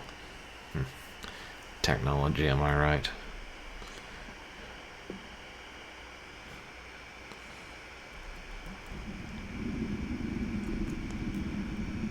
Okay. Back to the phones.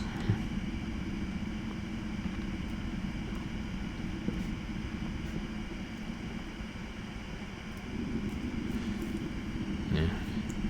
I wasn't thinking. Because, we got the Rolodex from there, so I thought we were done here.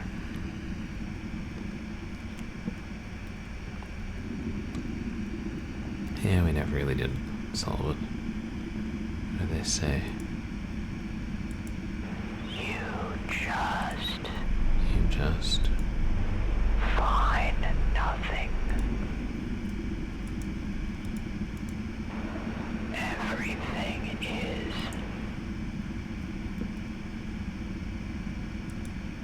can harm. you.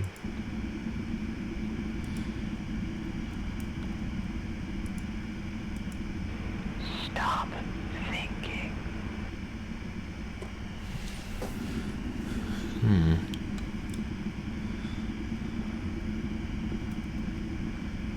Stop thinking.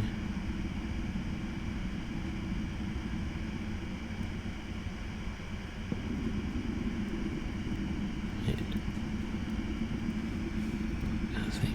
Everything is. Find nothing.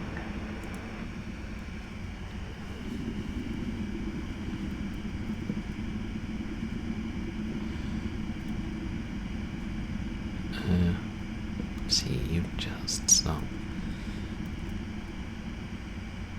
You just stop thinking.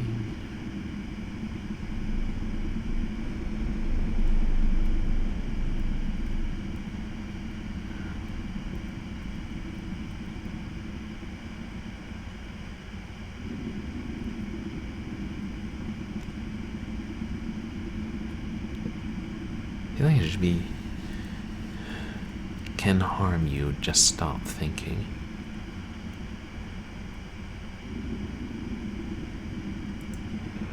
Stop.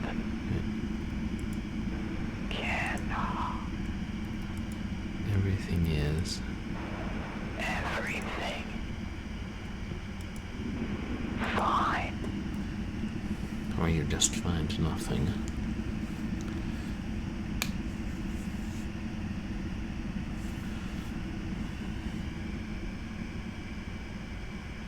Stop thinking. Everything is. Yeah.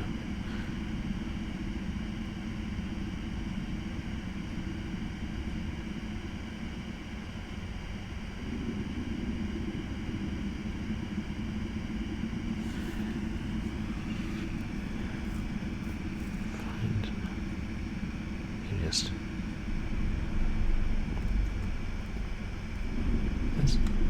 That's what it says, right? Everything is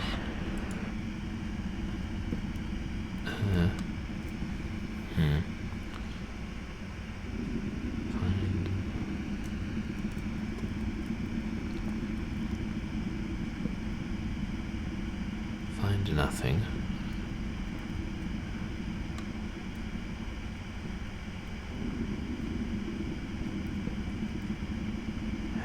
So everything is, it's throwing me.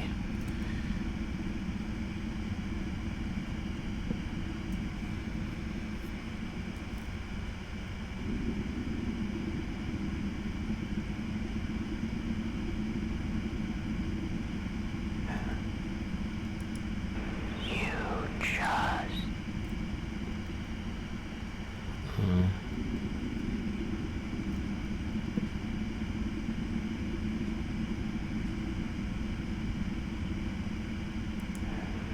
stop.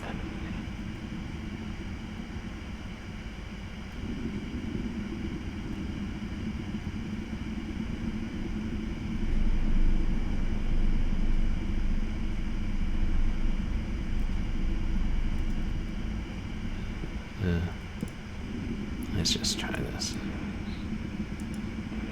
Stop thinking.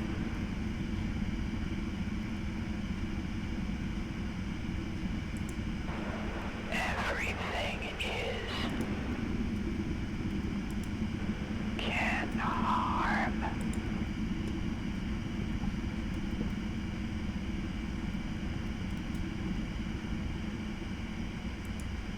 You just find nothing. Yeah, I know that's not right.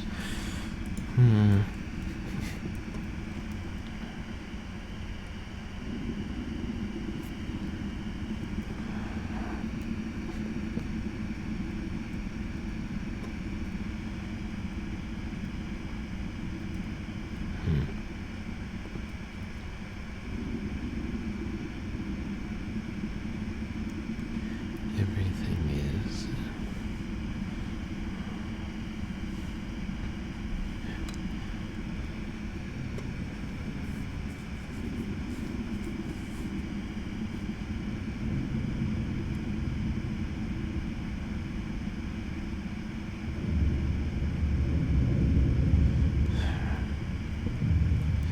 Okay.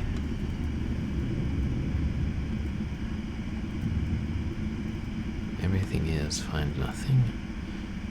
Everything is, can harm.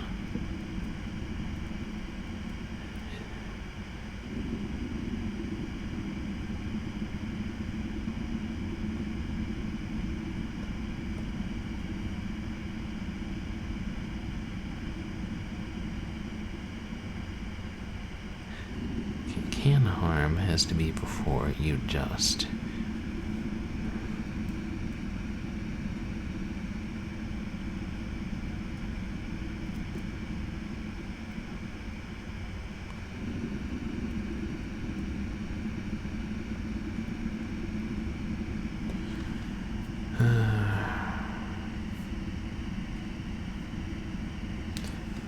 I don't know why I'm not figuring this out. I must be more tired than I realized. Well, I just look at the solution.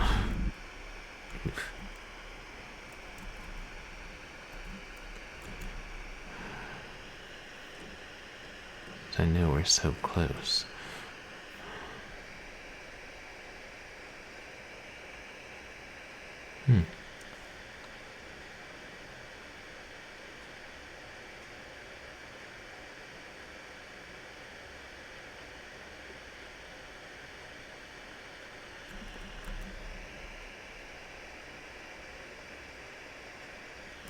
Okay.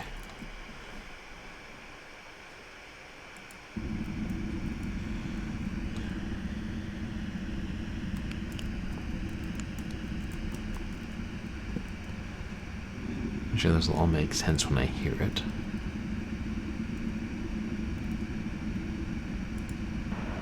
Everything is.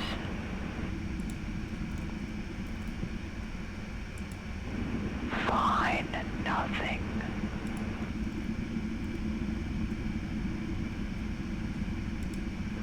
Can harm.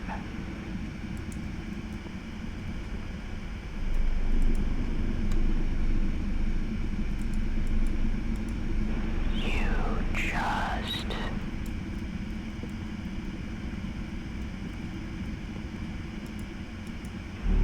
Stop thinking. Play dumb all you like. The librarian already knows your body inside and out. He spent all his time searching and eventually he found his goal. There are places, even in the digital world, where things not meant for mortal eye lurk. He caught only the slightest glimpse of one such place, and it was enough. The eyes of the librarian were upon him.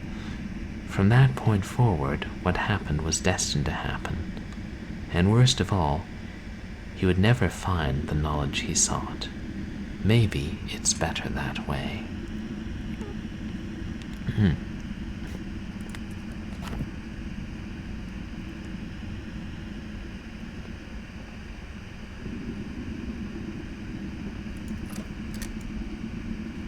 Now. Oh, okay, I guess we're already in that path the eyes are blocking.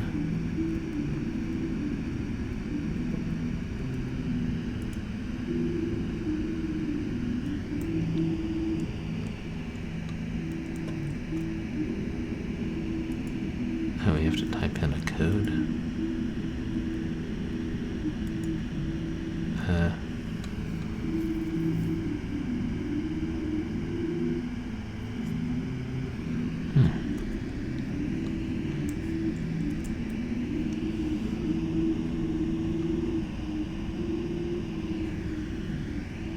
So one letter.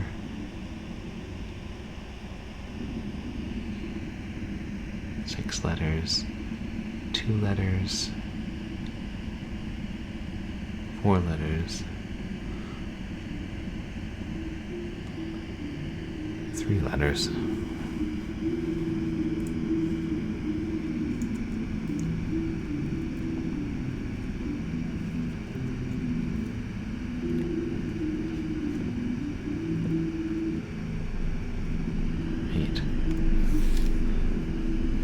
Can we read the new pages we found? Because I think it was in the beginning of this, or else it was in the prologue. Oh no.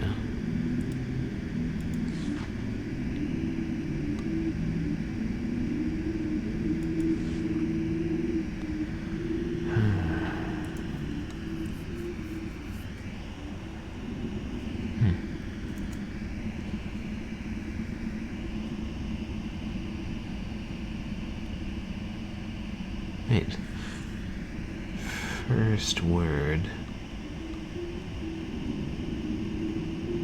There's...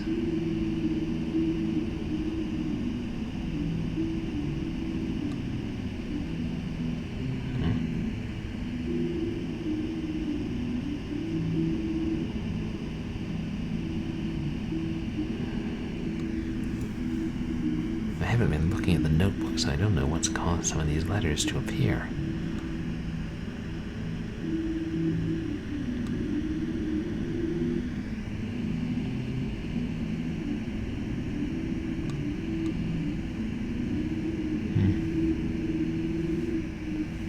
Desires.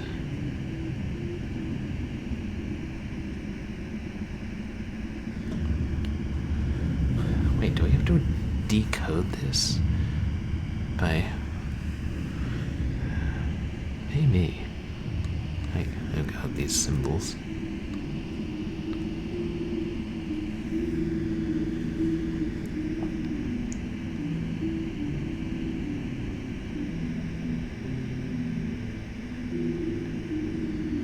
Yeah, like this thing is a T, and then there's a T there.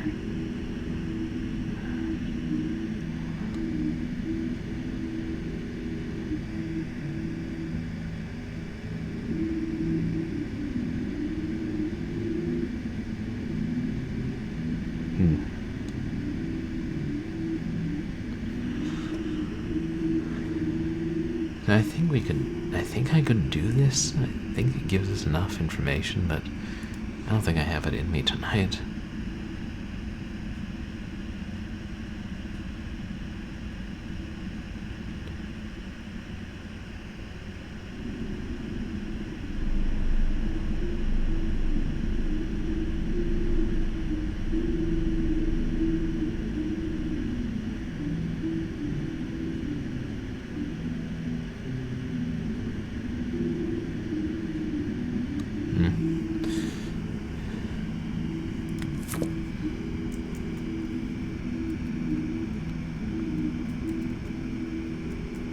Let's see.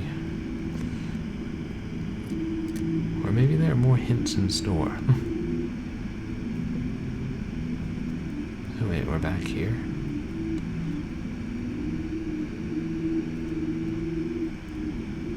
Scrolling wall of flesh without.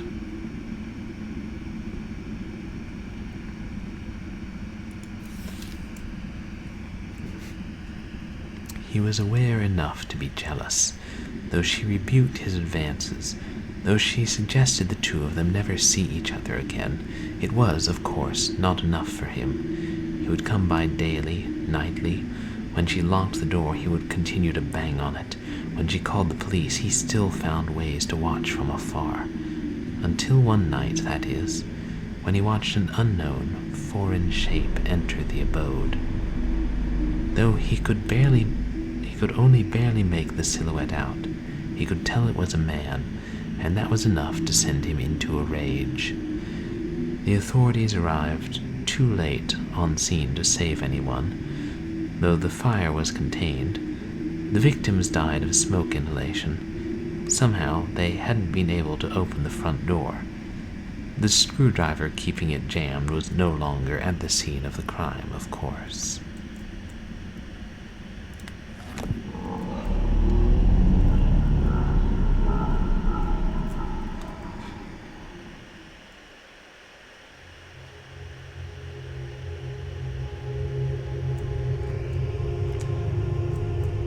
I next opened my eyes, I found myself on an empty road in a desolate place. There was a faint, ephemeral quality to everything. It didn't fill me with confidence. In the back of my head, I felt a thought burn, like a fallen ember from the end of a cigarette. Was I free, or was I still trapped within the library's vast expanse? And how could I tell even if I arrived home and everything was as it had been? How could I know if the librarian's voice wouldn't be just on the other side of every door, of every window, forever? I guess it doesn't matter either way. At the end of everything, I never found what I'd come to the library to gain. For the rest of my life, I'd find myself wondering just was it what it was that I had missed. Perhaps the failure was a blessing, empty as I myself left. Perhaps there was something even worse waiting for me, if I'd only looked a little deeper.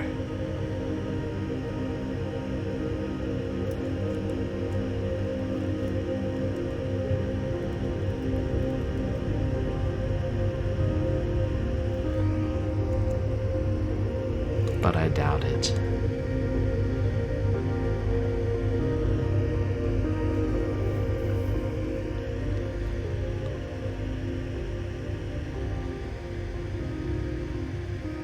Oh, okay, that's the end.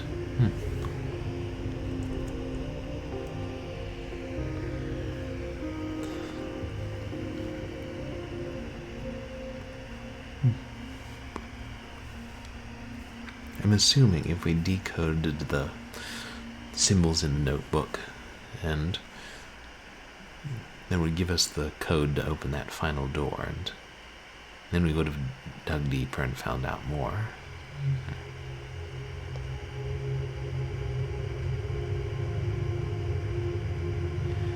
Interesting game. Some good writing, some really atmospheric and strange parts. I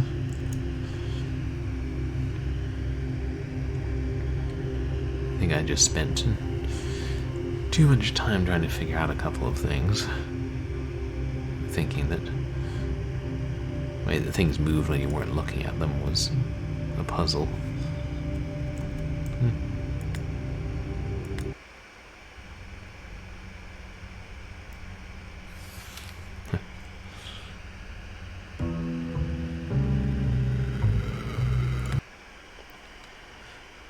Well, one ending's enough at this hour. Oh, good lord, it's gone midnight. Yes, Short Horror Saturday took 3 hours. I thought it was supposed to be short. We're getting very sick of you and your rapier wit, Airplane Lion. Sarcasm I have to deal with around here. But I did enjoy the game, and yeah, thank you guys for coming to watch it. And like I said, it was originally a demo on the Haunted PS1 Demo Disc, but it's now a longer version we played tonight, and it's free on both Steam and itch, so you can feel free to play it yourselves and hopefully get the better ending than I could, assuming the better ending is better and not just an eternity of worse unspeakable torture. Who knows? That freaking librarian. Hey, Matt Glad, welcome in. How's your weekend going? We're just wrapping up. We just finished A Place Forbidden. About a library full of forbidden knowledge that traps people in it and may not exist within the world, strictly speaking. It's a great premise. Yeah, there were so many scenes there I really did enjoy. Oh, great, so you got to see the ending of it. That's nice. And Oh yeah, and you guys should check out Matt Glad. He's a fun retro streamer. Enjoy hanging out on his streams.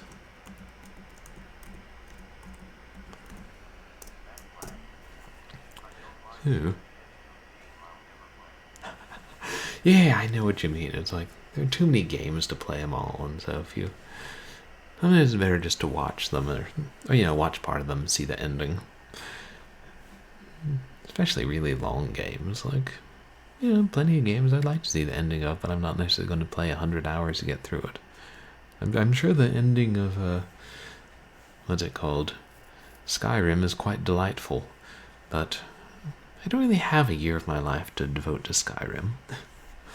Too many other games. So,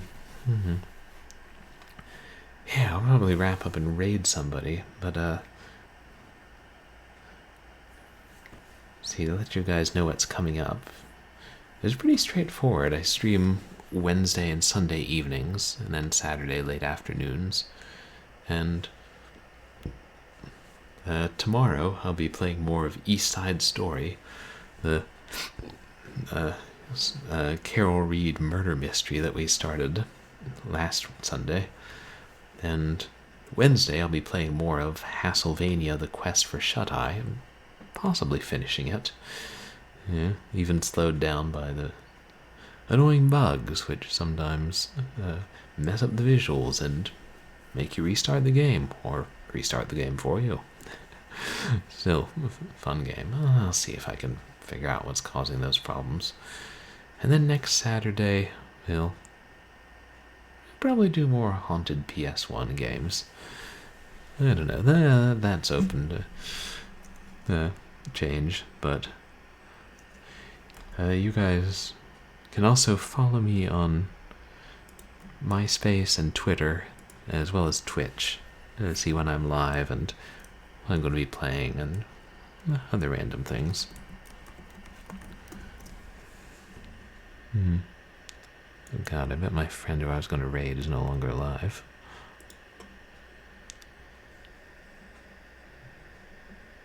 Yeah.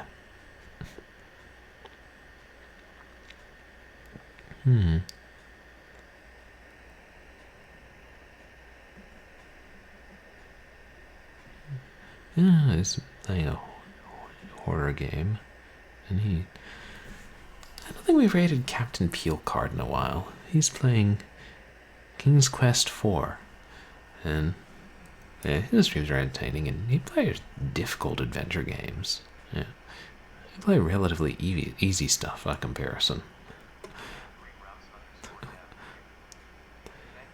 Hey, Dangerous Dave. Oh, my pleasure. Thanks for hanging out all through that whole library time, and me not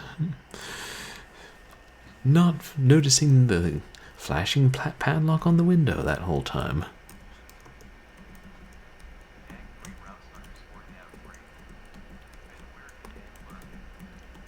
Working and lurking. Nice, that's what I often do. Yeah, I won't raid Captain Peel Card. I hope everybody has a good rest of the weekend, and whether you guys are chatting or lurking, it means a lot to you guys come to my stream, especially when I'm doing the less well-known games or the sometimes slower-paced ones. But, oh, thanks. Hope you have a good night, too. Yeah, I hope you all have a good night, and I get to see you here tomorrow, or whenever. Please hang around and say hi to Captain Peel Card, and the next time you think about going to the library to check out forbidden occult knowledge, well, you probably shouldn't. But you probably could have figured that out even without this stream.